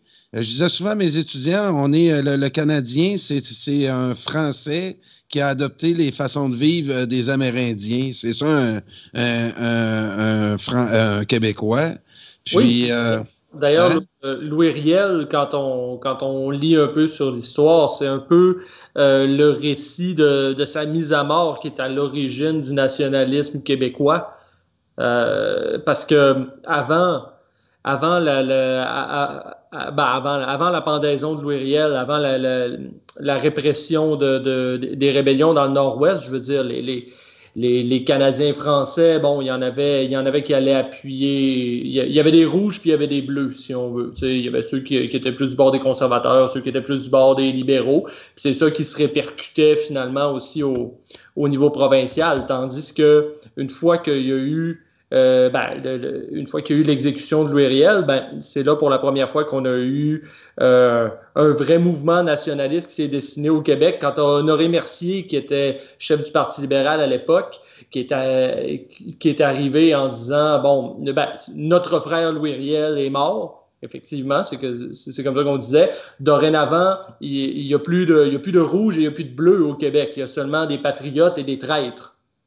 Et il a fondé un parti qui s'appelait le Parti national, qui englobait à la fois des libéraux, des conservateurs et des gens qui étaient sans étiquette. Et puis il a réussi à prendre le pouvoir, à devenir premier ministre, puis à inaugurer toutes sortes de mouvements comme entre autres la colonisation des Laurentides, entre autres le rapatriement de certains pouvoirs, entre autres le début aussi des relations internationales du Québec avec la France ou avec d'autres pays. Donc, la mort de Riel a été à l'origine d'une prise de conscience des Québécois que finalement, la Fédération canadienne n'était pas de leur bord. La Fédération canadienne voulait bien... les voulait bien comme draveurs ou comme payeurs de taxes ou comme je sais pas quoi, mais que si jamais les Canadiens français se piquaient de vouloir défendre leurs droits constitutionnels, comme ce que faisait Louis Riel dans l'Ouest canadien, la réponse allait être violente. Écoute, on en a parlé un petit peu avec René Ricard hier, Félix. Qu'est-ce qui fait que on réussit pas à comprendre puis que ça nous mène pas à une action politique, toute notre histoire, notre passé avec le Canada, comment on a été traités, comment on a été administrés. Je disais hier à M. Ricard, on vit encore dans une colonie. Ça, c'est la chose peut-être là, qui me rend le plus je veux réussir à sortir de ce contexte-là, Félix, qu'on est une colonie encore. Je veux qu'on fasse comprendre aux gens. On sait, le Parti québécois a travaillé ça pendant 50 ans. Puis là, aujourd'hui, on dirait qu'on doit recommencer ça à zéro. Tout l'argumentaire qui nous fait comprendre l'importance de notre indépendance, mais aussi de dire que dans la cabane qu'on veut nous faire vivre, comment on a vécu dans cette cabane-là? Est-ce que vous voulez continuer à vivre dans un contexte de même? Il me semble que j'expliquerais ça, là. On fait une histoire familiale avec les 10 provinces, puis comment ça s'est passé depuis 150 ans. Puis je demande aux enfants, voulez-vous qu'on... en tout cas, le Québécois, là, dans l'indice, ce gars-là veut sortir de la maison. S'il est le moindrement logique, il dit, cette relation-là est toxique. Mon père me donne encore une petite allocation familiale à toutes les semaines, mais mon potentiel n'est pas là. Comment ça qu'on ne comprend pas ça? Comment ça qu'on ne réagit pas plus aux insultes qu'on nous fait? Hier, je disais de René Ricard. Hein? Je finis cette question-là. Je vais te donner la mienne un petit peu, OK? Puis moi, je pense que dans notre inconscient collectif, à toutes les fois qu'on a voulu se rebeller, on s'est fait donner des méchantes volées. Puis, ça a-tu marqué notre inconscient? René, hier, je disais, j'aime pas que les commentateurs politiques disent des Québécois qu'on est des peureux. On est peut-être des sadomasochistes, mais on n'est pas des peureux. Puis c'est Clotaire Rapaille qui nous avait dit ça à Québec. Parce que le dôme à Québec, là, il y a un gars qui a voulu faire une étude là-dessus. Pas Jean-Paul Lallier, Régis Labaume avait fait sortir une étude d'un gars qui était supposé de mettre la ville de Québec sur la map. Il était supposé de faire un plan marketing qui allait faire connaître le Québec à travers le monde. Puis il avait engagé pour ça Clotaire Rapaille. Puis Clotaire Rapaille, pour faire le plan marketing, avait étudié la population au Québec, avait regardé l'histoire du Québec. Et une de ses premières conclusions, puis je peux te dire que l'étude a été arrêtée très rapidement par la suite. Une des premières thèses, un des premiers résultats de sa recherche, c'était qu'il diagnostiquait que les Québécois étaient sadomasochistes. Hey, là, ça, je peux te dire là, qu'à Québec, là, puis il disait ça déjà surtout de Québec. Mais je pense qu'on peut l'attribuer à pas mal toutes les... si tu regardes ton histoire, puis tu dis, mais combien de volées ça va nous prendre pour à un moment donné dire qu'il rit de nous autres? Il nous rit en pleine face. Puis moi, là, si j'étais des adversaires du Québec, effectivement, j'aurais du fun. Dans le sens que... en tout cas, depuis 25 ans, là, ils ont la partie facile. Ils ont des outils. Il y a un réseau de propagande qui est bien huilé, j'ai l'impression. Ils ont la force économique, ils ont la force militaire, il y a tout ça. Je veux dire, c'est quand même un adversaire qui est redoutable. Puis nous autres, devant ça, je trouve qu'on est très angélique par rapport à notre situation. Mais on rentre dans des questions qui sont très complexes, là. Oui, mais je veux pas le commentaire d'un docteur d'université. Je veux un gars comme toi qui réfléchit beaucoup. Je te connais pas personnellement, mais on se côtoie assez là, pour savoir que tu es un gars de réflexion. Puis, dans notre inconscient collectif, moi, je pense que ça joue beaucoup. On craint peut-être que si on s'affirme trop, comme la dernière fois, ben on va peut-être se faire tirer dessus. Hein? Tu comprends-tu? C'est ça. C'est là que je me dis, on ne peut pas traiter les Québécois de peureux. On l'a essayé déjà. Les Patriotes étaient nettement majoritaires dans la population dans le Bas-Canada. Puis ils nous ont... Puis après les Patriotes, c'est ça aussi qui est le plus insultant. L'incendie du Parlement de Montréal, puis tous les détournements qu'ils ont fait par la suite. Les voies démocratiques ont été utilisées souvent pour qu'on puisse changer le système à notre avantage, Félix. Puis, ça a été soit réprimé par la force ou par la propagande ou par... le SCRS, là, c'est pas une légende. Le Service secret canadien, une de ses principales jobs, c'est d'infiltrer le mouvement séparatiste au Québec. On voit pas ça juste dans les films de James Bond. C'est la manipulation médiatique c'est dur à trouver aussi. On fait affaire avec des gens intelligents qui sont capables de... Hey, je vais te conter une histoire, Félix. Je parle à des Kurdes dernièrement. Puis la dernière fois, j'ai eu une discussion en politique avec la semaine passée. Il m'a dit de quoi? Puis c'est un peu dans le même sujet que je viens de te dire. Nos adversaires, souvent, nous font des manœuvres sans qu'on s'en aperçoive et ça nous fait des torts énormes. Puis lui, il vient du Kurdistan. Puis tu connais un peu la région. Il dit, Carl, là-bas, là, ceux qui créent les guerres, c'est souvent des gens de l'extérieur. Ils viennent dans une tribu et disent, hey, regarde, c'est cette tribu-là qui vous ont tué telle personne. Puis c'est souvent la personne qui l'informe, c'est son groupe qui l'a tué. Puis il s'en va dans l'autre tribu, puis il dit le contraire, il dit c'est cette tribu-là. Fait que là, ça se met à se varger, puis après ça, il récolte. Georges Soros a vécu toute sa vie avec ça, puis c'est une star pour Justin Trudeau puis Valérie Plante. Comment ça qu'on accepte des comportements de même? on accepte comment ça qu'on accepte des comportements de même? On en parle depuis tantôt. Il y a une propagande pour cacher les véritables faits, pour jamais aller au fond des choses, pour rester toujours en surface, pour dévier l'attention des gens vers des sujets qui sont secondaires. Il y a pas d'éducation à la vraie politique profonde, à la vraie géopolitique. C'est des sujets dont on nous parle jamais. Fait que forcément, les gens sont à quelque part sont pas conditionnés à réfléchir à ces enjeux-là. Je veux dire, puis il y a aussi il y a aussi le confort et l'indifférence qui fait son travail. Il y a aussi l'individualisme, il y a aussi tout ça. Je veux dire, on vit dans une société libérale. On vit dans une société où ce qui est considéré comme le nec plus ultra du bonheur individuel, c'est de pouvoir faire ses petites affaires dans son coin, puis avoir son petit salaire, puis s'acheter des biens de consommation, puis pas réfléchir plus loin que ça, puis être heureux dans ses affaires. Il n'y a pas beaucoup de sens du collectif là, dans notre société. Fait que c'est sûr que des gars comme nous autres qui débarquent et qui disent « Ouais, mais est-ce que vous pensez aux intérêts, est-ce qu'on pense aux intérêts de la nation? Puis pourquoi est-ce qu'on se défend pas? » Je veux dire, face à des gens qui ont été conditionnés à penser que le vrai bonheur, il est juste dans le matériel, puis finalement qu'est-ce qui compte, c'est de réussir sa vie en travaillant beaucoup et en gagnant beaucoup d'argent, ben on passe pour des extraterrestres dans un monde comme celui-là.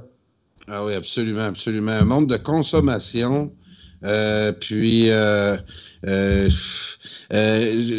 une petite réflexion tantôt. L'anglais semble être aussi... il y a un attrait à l'anglais aujourd'hui, mais il y en avait aussi des années 60, 70. Notre jeunesse aujourd'hui est influencée aussi par l'anglais. Les problèmes d'assimilation, Félix, on va parler un peu de ça aussi. Puis on va s'en aller tranquillement sur la politique fédérale par la suite. Une des manœuvres qu'on voit là, actuellement au niveau politique, c'est sur l'île de Montréal. L'île de Montréal, là, Félix, il est de plus en plus difficile de faire élire autre chose que du Parti libéral et du Québec solidaire.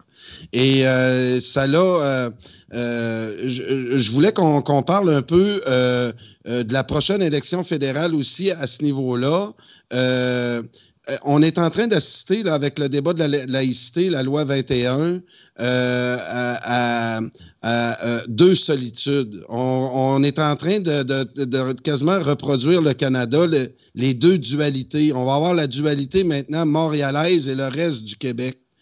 Comment ça va se dessiner, ça, dans les prochaines semaines, Félix?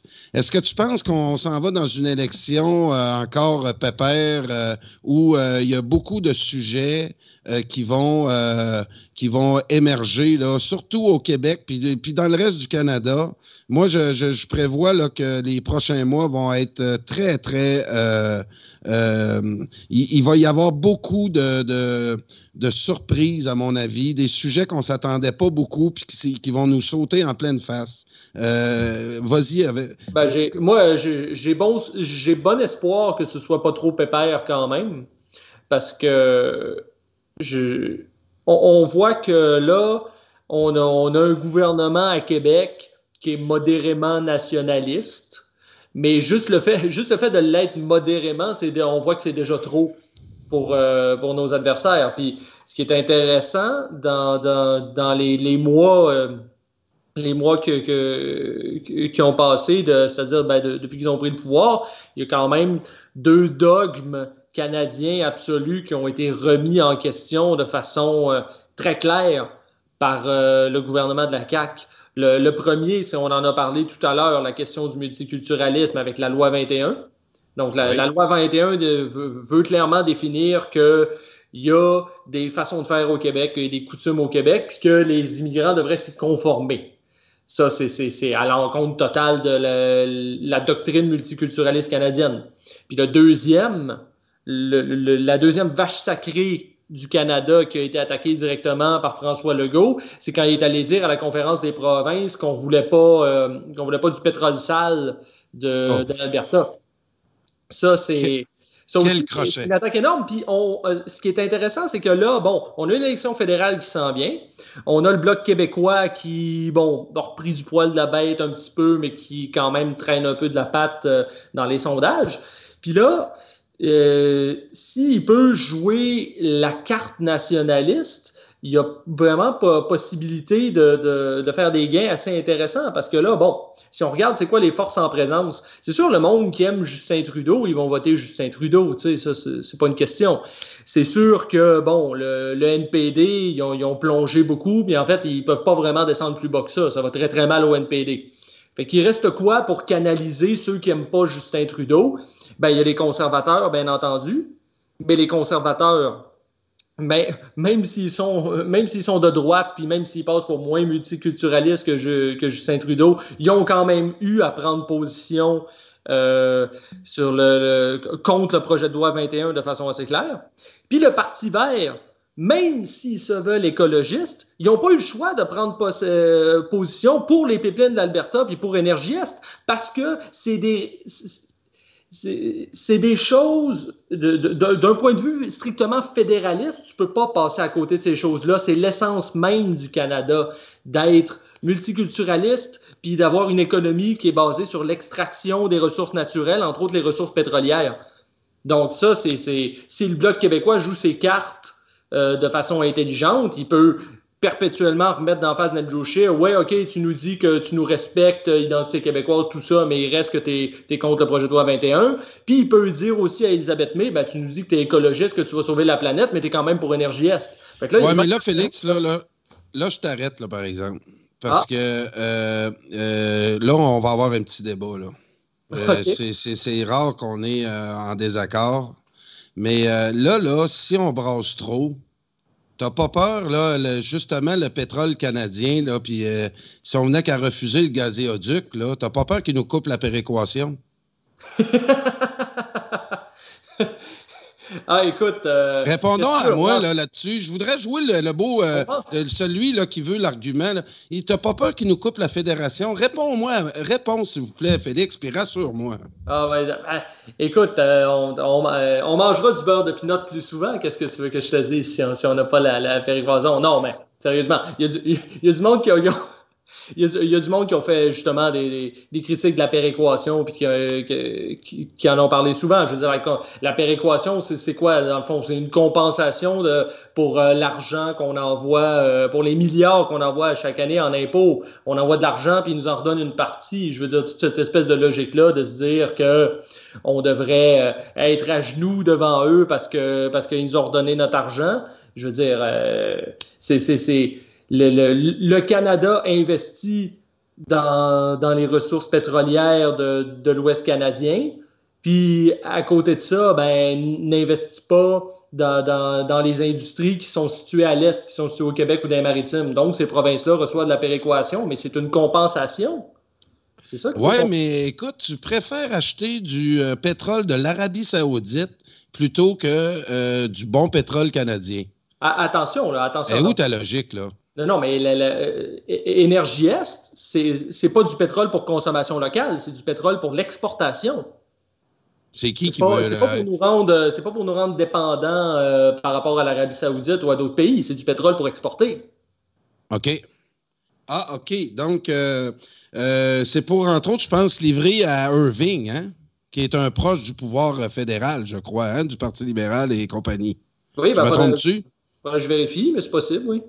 Oui, je pense que c'est là qu'il va l'envoyer. Puis l'autre chose, moi, c'est ce que je veux te répondre là-dessus, parce que je l'ai déjà entendu, c'est Jonathan Trudeau qui l'a dit.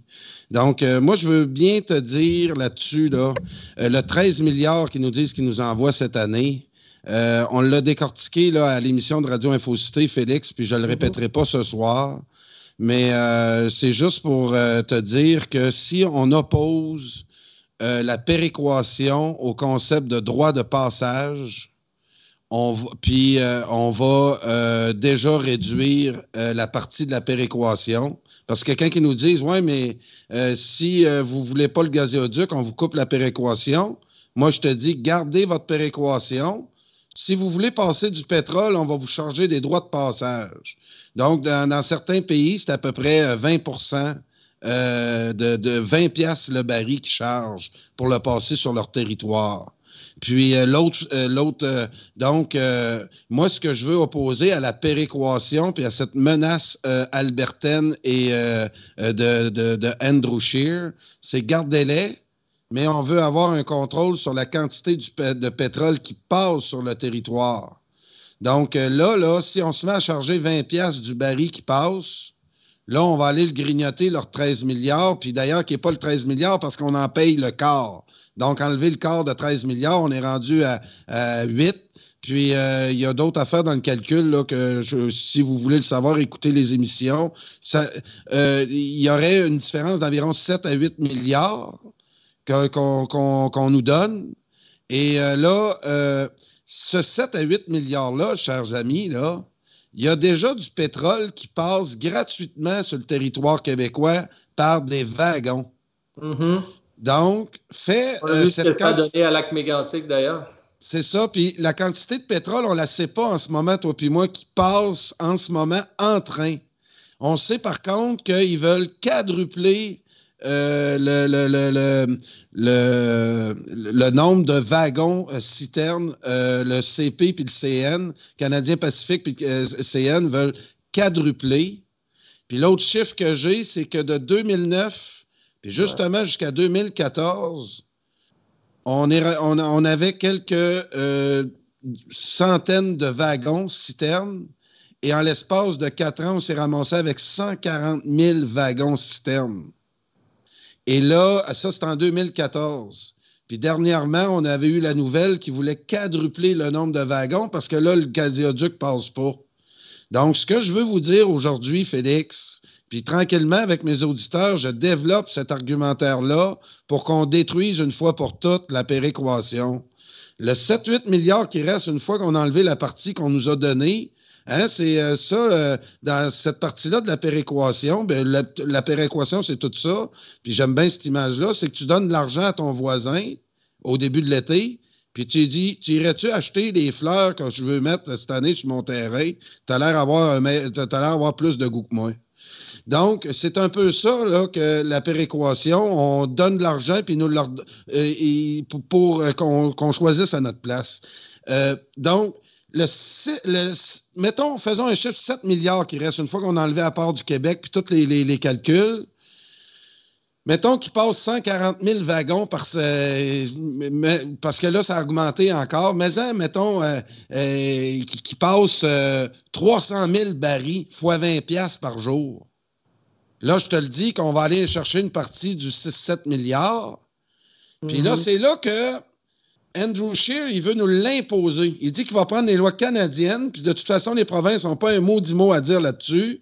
Puis, oui, c'est ce qu'on a vu en Colombie-Britannique aussi. Eux autres aussi s'opposaient à des passages de pipeline sur leur province. Puis là, tout récemment, la Cour suprême a tranché que c'était une affaire canadienne. Donc, par conséquent, c'était le gouvernement fédéral qui avait à gérer ces choses-là. C'est ça que ça donne, en bout de ligne, la perte de souveraineté. C'est qu'il y a des choses qui sont déléguées à une instance supérieure sur laquelle tu n'as à peu près aucun contrôle. Et puis, voilà, on n'a pas le contrôle de notre territoire, on n'a pas le contrôle de nos frontières. Je veux dire, Félix, il va falloir résister si on veut éviter que ça nous arrive. Là, suis-moi bien parce que je veux finir mon raisonnement. Donc, le 7-8 milliards là, qui reste, là, qu'on nous dit, qu'on nous donne en plus, puis que les Albertains nous menacent de nous couper si on n'accepte pas le gazéoduc, moi, je dis puis je te le dis à soir, faut une chose certaine là, d'ici les prochaines semaines, savoir la quantité de pétrole qui passe par wagon en ce moment. Faites le nombre de barils fois 20 piastres. Vous allez arriver à un chiffre. Donc là, on vient de baisser le 7 milliards à je ne sais pas combien. Et c'est pour ça là, qu'il faut avoir cette quantité-là. Parce que moi, je le sais, c'est quoi la passe-passe du Canada en ce moment, Félix? Ils vont dire, on vous laisse votre péréquation, même que si vous nous permettez de passer le gazoduc, on va peut-être vous en donner 2-3 milliards de plus. On va vous donner des bonus pour être de fiers Canadiens. Puis là, ils vont nous passer le gazoduc sans avoir un contrôle sur la quantité qui passe. Donc ça, c'est dans un contexte de dépendance canadienne. C'est-à-dire que, quelle que soit si on dit oui une fois, quelle que soit puis on ne devient jamais indépendant de notre vie, puis on reste dans une fédération canadienne qui dit que c'est nos chums, que c'est nos concitoyens, puis qu'il faut leur laisser passer le gazoduc gratuit.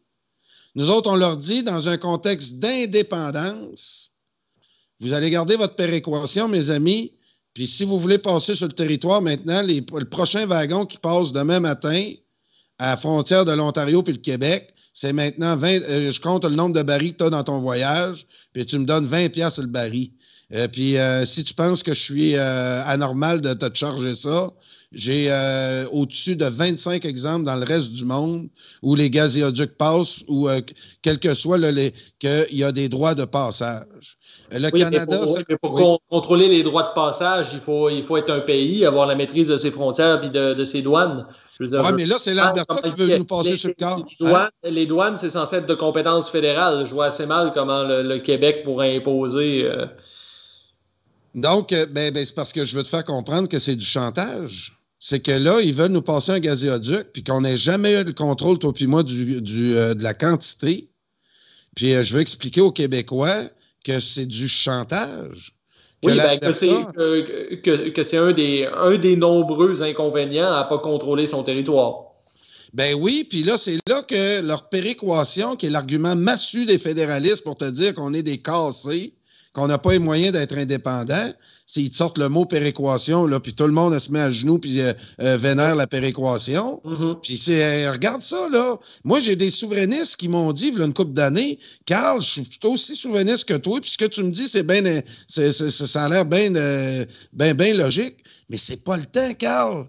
Le Canada nous donne, à l'époque, c'était 8 milliards. Puis, hey, je te le dis, le dentier m'avait tombé. J'ai dit, c'est quoi cette patente-là? Elle dit, c'est pas le temps de se séparer. Le Canada nous en donne plus qu'on leur en donne. Parce qu'elle avait entendu cette propagande-là de la péréquation. Elle avait entendu Pauline Marois dire en 2014 que si on devient indépendant, il va y avoir 5 ans de marasme. Donc, c'est ça que je veux te faire réaliser, Félix. Je suis d'accord avec toi. On n'a pas le contrôle des douanes, puis on n'est pas un pays, puis tout. Mais là, l'Alberta nous menace de nous couper la péréquation, car on sait que le pétrole n'a pas rapport du tout dans le calcul de la péréquation, là. Mais c'est des arguments de même que je me dis, on brasse encore des mythes, là. Puis, garde-les ta maudite péréquation, mais on veut... ils vont réussir à nous le passer, Félix, si on n'essaye pas d'aborder ça de cette façon-là. Il faut essayer de rendre l'idée payante pour les Québécois, puis essayer de leur expliquer que la maudite péréquation, c'est calculé sur rien, tandis que les frais de passage, c'est calculé sur la quantité. Puis l'autre chose que je voulais te dire aussi, dans un contexte des derniers temps avec Legault, qui magasine aux États-Unis, il vend notre électricité aux États du Nord-Est américain, c'est l'autre affaire qu'il faut que tu réduises la péréquation. Tu dis, toi, ton pétrole, on veut même pas... si tu veux nous le vendre comme tu le vends aux Américains à 20-40% de rabais, parce que les Américains, eux autres, c'est un pays indépendant par rapport à l'Alberta. Fait qu'eux autres, ils savent que c'est un pétrole enclavé. À toutes les fois qu'ils leur vendent un baril, les États-Unis leur disent, ben regarde, si nous autres s'occupent du gazoduc, puis tout en plus, c'est entre 20 et 40% de rabais qu'ils ont. C'est pour ça aussi que les Albertains, ça va mal en ce moment. Le baril du pétrole est à 59$, puis ils doivent donner entre 20 et 40% aux Américains, un de leurs seuls clients en ce moment, qui achètent de leur pétrole. Donc, l'autre chose qu'on oublie là-dedans, puis donc c'est ça qui est important de comprendre dans les droits de passage. Puis là, on va la réduire, leur maudite péréquation, en la présentant comme ça. Puis là, l'autre chose que je voulais te dire, notre vente d'électricité, nos choix énergétiques au Québec il y a 50, 60 ans, va nous rapporter maintenant. Donc, si je vends pour 10 milliards d'électricité, c'est... j'ai-tu besoin, moi, de l'économie de l'Alberta? J'ai-tu besoin de l'Ouest canadien que j'ai jamais été de ma vie? Nos axes économiques, M. Nantel nous l'explique, c'est nord-sud, sud-nord. Puis le Canada a essayé de développer une économie artificielle est-ouest, où il n'y a rien qui relie ça à part un chemin de fer qui nous a coûté les yeux de la tête, puis que c'est nous autres qui avons payé. Mm-hmm. La seule province qui a fait faillite au Canada, tu sais laquelle, Félix? Oh, bonne question. Non, je comprends. C'est l'Alberta, en 1900. C'est René Ricard qui nous a appris ça hier. Puis aujourd'hui, ils nous font la leçon.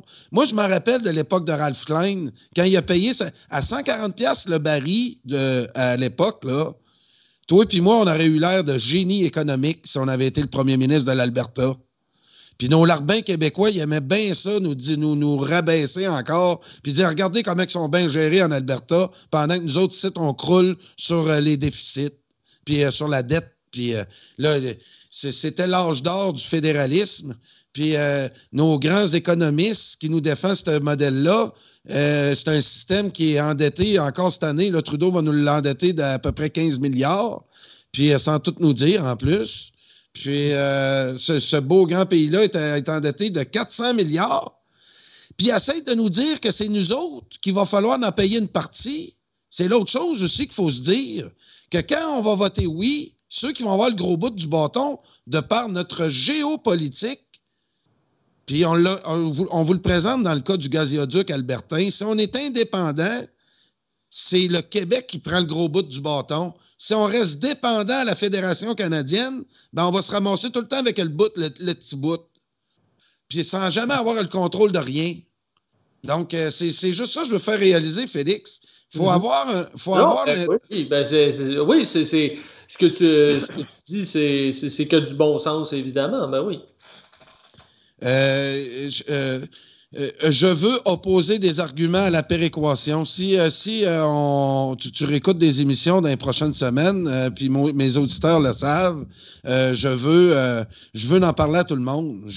Si j'ai pas raison, je veux qu'on m'appelle, je veux qu'on m'informe. Puis moi, je vis une injustice par rapport à la péréquation. Encore, Jonathan Trudeau qui essaye de nous faire passer pour une gang de BS. Je suis écœuré de ça. Lucien Bouchard, avec son maudit rapport des Lucides, où il a essayé de nous faire dire qu'on était des pas de cœur. J'ai pas apprécié ça. Moi, je pense qu'on a un peuple de travaillants très ingénieux. Moi, je suis dans le domaine de la construction. La famille est dans le domaine de la construction. Puis on a inventé des produits dans le domaine de la gouttière, qui ont fait le tour du monde. Puis, mes frères ont eu l'occasion d'aller voir des installateurs de gouttières à travers le monde. Puis les meilleurs installateurs de gouttières, c'est au Québec. Puis pourquoi? Parce que notre organisation de nos unités de travail sont supérieures à toutes les autres. Je t'emmènerais voir une remorque d'un poseur de gouttières au Québec. Puis je te montrais des images. Je te dis pas qu'il n'y en a pas des beaux ailleurs. Entre autres, à Vancouver, il y a de très bons travailleurs dans ce domaine-là. Mais entre autres, en Ontario, c'est bon rien. Il y a d'autres places, là. Aux États-Unis, là. Nous, au Québec, on installe des gouttières à 2 gars. Puis aux États-Unis, ils peuvent être 7-8 dans un camion pour installer une gouttière. Donc, moi, pourquoi je te disais ça? Là? J'ai débordé là-dessus. On est ingénieux. Non, mais je comprends tout à fait où tu veux en venir, mais en même temps, il faut comprendre que ça fait partie des armes de l'adversaire de nous présenter systématiquement comme une gang d'incompétents, comme une gang de paresseux, comme une gang de tout ce que tu veux, parce que le but de tout ça, c'est de gruger, en fait, notre morale pour qu'on en vienne à intérioriser ça, puis qu'on en vienne à se dire qu'effectivement, on est des pas bons, puis c'est triste à dire, mais il y a beaucoup de gens qui croient ça pour vrai, puis pourtant, quand tu réfléchis juste 2 secondes, je veux dire, est-ce qu'un peuple de paresseux puis de lâches déjà aurait pu survivre dans un endroit comme le Québec qui est assez... si on remonte à la base, je te parle, si on remonte aux origines de la colonisation, je veux dire, c'est un terrain qui est assez hostile déjà en partant. Puis, je veux dire, si on ajoute à ça tout le discours qu'on tenait tout à l'heure sur le fédéral qui nous prend nos avoirs en ayant toujours l'espèce en ayant la fausse excuse de la péréquation, ben là, tu te ramasses que finalement, effectivement, ça prend un peuple assez ingénieux pour réussir à maintenir une grosse qualité de vie dans ces circonstances-là. Puis de toute façon, je veux dire, je pense que les très, très, très nombreux classements internationaux sont quand même la preuve qu'ici, on est clairement un peuple qui est capable de gérer ses affaires de façon intelligente, là. Ah oui, absolument. Donc, je veux terminer l'émission. Mais ça, c'est de la petite propagande, ça. Je veux dire, on n'a pas... Je ne sais pas si on a à répondre à ça. Je veux dire, il n'y a aucune raison logique pourquoi on ne serait pas capable de gérer nos affaires. Je veux dire, pour moi, c'est de l'acquis. C'est assez bizarre d'avoir... c'est assez bizarre parler de ça, hein? Là-dessus. Ah oui. Je voulais terminer. Il nous reste 7 minutes. J'aimerais qu'on conclue avec Jean-Claude Labrec. Que tu nous parles un petit peu, puis du festival, pas le festival, les prix le gala du cinéma québécois. Je te laisse commencer par le sujet que tu veux. Vas-y. Ben, OK, je vais essayer de faire ça assez short and sweet. Ben, déjà, ce sera pas forcément très difficile parce que moi, je suis pas un grand connaisseur de l'œuvre de Jean-Claude Labrec. Bon, je connais assez le cinéma direct québécois des années 60-70. Bon, tout un courant qu'il y a eu principalement avec l'école de l'ONF où là, bon, les cinéastes, ça faisait partie un peu du mouvement nationaliste qui naissait à l'époque. Bon, des cinéastes qui ont vraiment filmé la réalité québécoise, qui ont vraiment filmé les grands événements québécois, qui ont vraiment cherché à mettre en valeur un certain mode de vie, une certaine culture québécoise. Puis Jean-Claude Labrec, lui, il s'inscrivait là-dedans. Entre autres, c'est lui qui a fait... Jean-Claude Labrec, sa spécialité, c'était beaucoup les captations d'événements. C'est lui qui a fait le film sur l'avenue, le très beau film sur la visite de Charles de Gaulle en 67. C'est lui qui a fait le film que j'ai regardé d'ailleurs hier soir sur La Nuit de la Poésie en 70. C'était vraiment puis il a fait des films sur les Jeux olympiques aussi. Bon, on va pas faire la liste au complet, mais c'était vraiment quelqu'un... On l'a appelé la mémoire du Québec, tu sais, que c'était un cinéaste de la mémoire, puis c'est vraiment ça, c'est quelqu'un qui était un témoin d'événements importants à son époque, puis grâce à son travail, grâce à son talent, aujourd'hui, très longtemps après, on peut regarder ces événements-là, puis les revivre un peu, puis comprendre un peu l'ampleur que ces événements-là ont eu. Donc, ça a été... Donc, on ne peut que lui rendre hommage. C'est grand bonhomme, grand cinéaste qui nous a quittés, qui a fait beaucoup pour inscrire des événements importants dans la mémoire collective québécoise. Sinon, dans le cas du gala Québec Cinéma, à vrai dire, moi, j'ai pas vu de gala. Moi, tout ce que je peux faire, c'est parler de ce que j'ai vu dans les médias, comment ça a été traité. Bon, j'ai vu que 1991 de Ricardo Troggi a gagné. C'est assez surprenant quand même, mais déjà, on voit qu'il y a comme une tangente dans ce gala-là où avant, on récompensait beaucoup les drames, les films historiques ou les films plus intimistes, tout ça, tandis que là, depuis quelques années, l'année passée, c'est Les Affamés qui est un film de zombies qui a gagné, puis là, cette année, c'est une comédie, donc là, on sent qu'il y a vraiment une envie de casser ça. Peut-être que c'est parce que les codes d'écoute sont pas assez élevés, je sais pas trop, mais bref, on veut y aller dans le cinéma un peu plus populaire. Et puis... moi, en soi, c'est pas forcément une mauvaise chose. Je suis bien content de voir. Oui? Toi qui suis le cinéma québécois, est-ce que ça va bien? À part là, ceux là, qui se pètent les bretelles ensemble, tout ça, comment va le cinéma québécois? Je sais que tu suis ça. Je sais que ma question est générale, là, mais au niveau, entre autres, là, du box-office. Puis, au niveau du box-office, ça va pas très bien. Ça, il faut quand même le dire. Par rapport au score que le cinéma québécois faisait il y a 10 ou 20 ans, le cinéma québécois avait des parts de marché absolument exceptionnelles. J'entends pour un petit pays de 7-8 millions d'habitants, d'aller chercher des parts de marché de 15-20% dans les salles de cinéma, c'est quand même une performance assez hallucinante. Malheureusement, ça a baissé beaucoup. On n'est plus du tout dans des chiffres de cet ordre de grandeur-là. Puis c'est rendu assez difficile d'avoir des blockbusters québécois. À quoi c'est dû? Sans doute à bien des facteurs. Je vais pas faire mon petit Joe connaissant puis dire faudrait faire ça pour attirer le monde dans les salles. Je veux dire, c'est sûrement très complexe comme question. Mais ce qu'on peut poser, c'est que ça va pas très bien. Mais donne-moi-en donc une. Tu dois avoir des impressions, Félix. Je vais essayer de te tirer un peu les verres du nez ce soir. C'est quoi que toi, là, tu deviendrais ministre de la Culture, là, puis tu aurais 10 millions à donner au cinéma québécois. Tu l'investis où? Ben, je veux dire, moi, je crois dans la liberté des créateurs de faire ce qu'ils veulent, puis je ne crois pas beaucoup dans l'ingérence politique. Ceci étant dit, c'est clair que toute la vague qu'il y a eu dans le cinéma québécois dans les 10 dernières années, où c'est toujours des films très lourds, très intimistes, sur des espèces de personnages de losers qui sont chez eux en train de déprimer, puis il se passe pas grand-chose.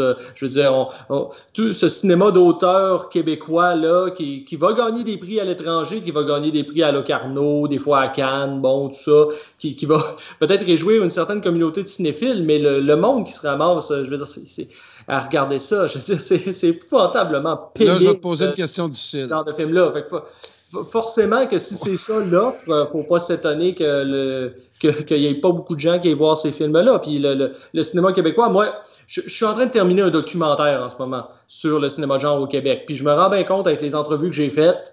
Puis d'ailleurs, si je peux faire une petite plug, il y a 2 des intervenants qui vont être dans notre documentaire qui ont gagné des prix au Gala Québec Cinéma. Il y a Nicole Robert, la productrice de 1991, celle qui a gagné meilleur film. Puis il y a aussi Robin Aubert, qui était le réalisateur des Affamés, qui cette année a gagné le prix du meilleur acteur de soutien. Donc, je suis bien content pour eux.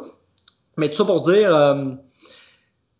que oui, bon, pour revenir à ce que je disais, il y a une perception du cinéma québécois comme de quoi que c'est des films plates où il se passe pas grand-chose, pour te le dire bien honnêtement. Et il y a certains Québécois qui sont comme ça.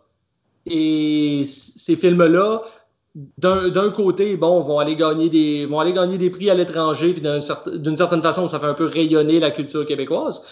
Mais si on y va sous l'angle de la popularité de notre cinéma, puis de l'engouement populaire autour des films québécois, ben c'est sûr que c'est pas avec des films comme ça qu'on va attirer les foules. Écoute, pour terminer, on va terminer là-dessus. On va s'en parler encore 2-3 minutes. Est-ce que encore une fois, là, on est vraiment Xavier Dolan. Je voulais te parler de Xavier Dolan, là, puis de ses films. Moi, j'ai jamais écouté tout un film de Xavier Dolan. Je sais qu'il y a certains de mes proches là, qui vont être dessus, là.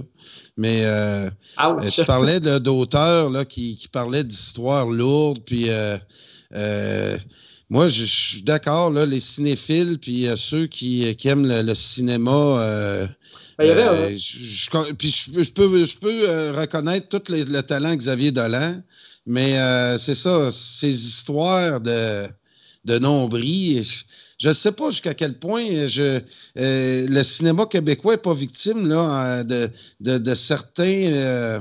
D'un courant là, qui est vraiment loin de nos préoccupations. On parlait de Jean-Claude Labrec tantôt, qui faisait des films. On est dans des mondes complètement différents. Écoute, il y a un critique anglophone dont le nom m'échappe, mais qui avait écrit qui avait publié un article sur le cinéma québécois contemporain, v'là de cela quelques années, puis l'expression qu'il avait employée, pour parler du cinéma québécois, il disait, de cette tangente-là du cinéma québécois, il disait c'est du réalisme suicidaire.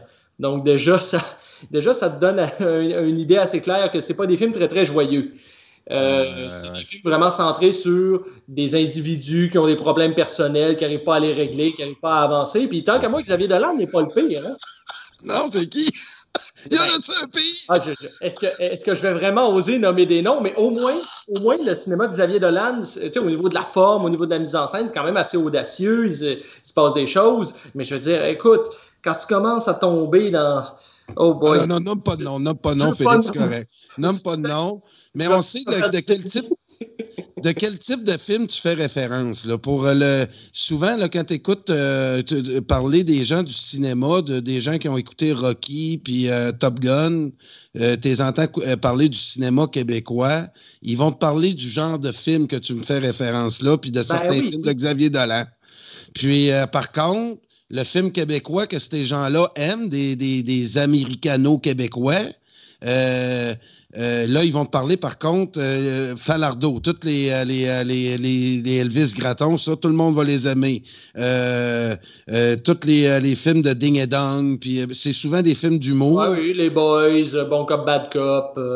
Oui. Ouais, c'est ça. Puis des bons films qui sont pas d'humour, nomme-moi-en deux là, qui t'ont marqué, là, que je puisse en parler avec toi.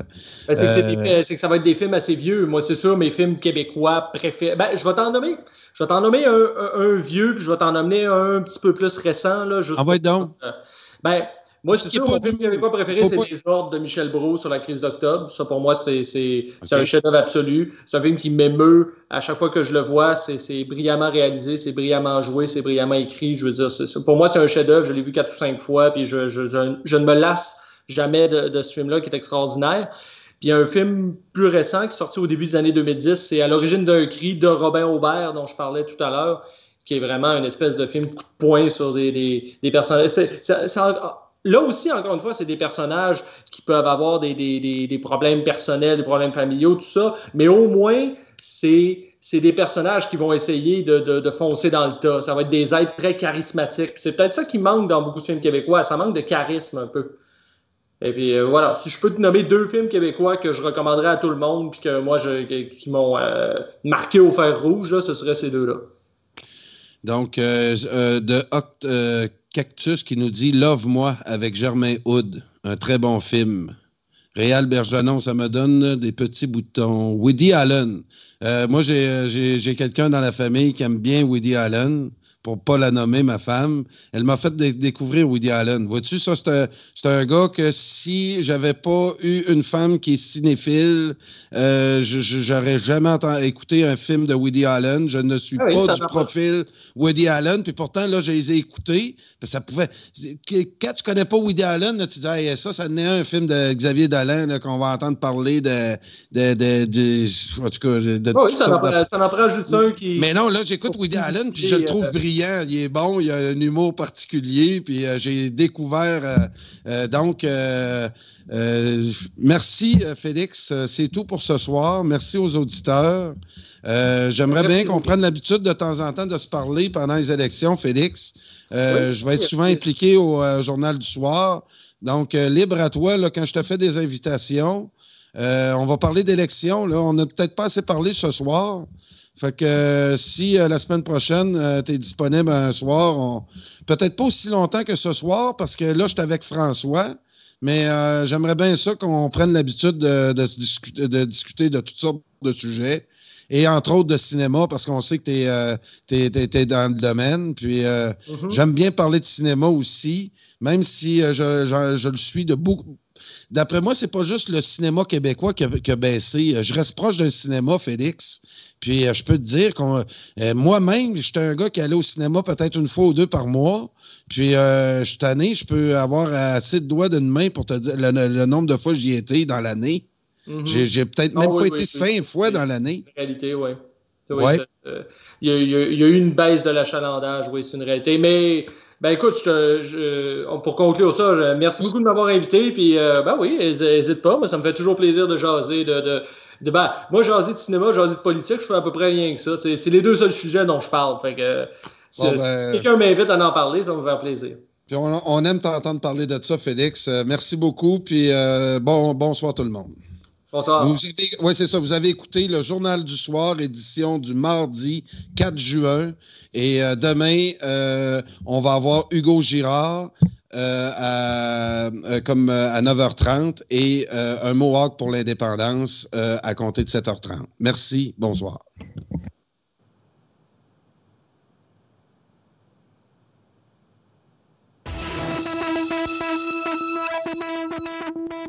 C'était le Journal du Soir, au micro de radioinfocité.com. Pour tout commentaire, nous vous invitons à nous écrire info@radioinfocité.com.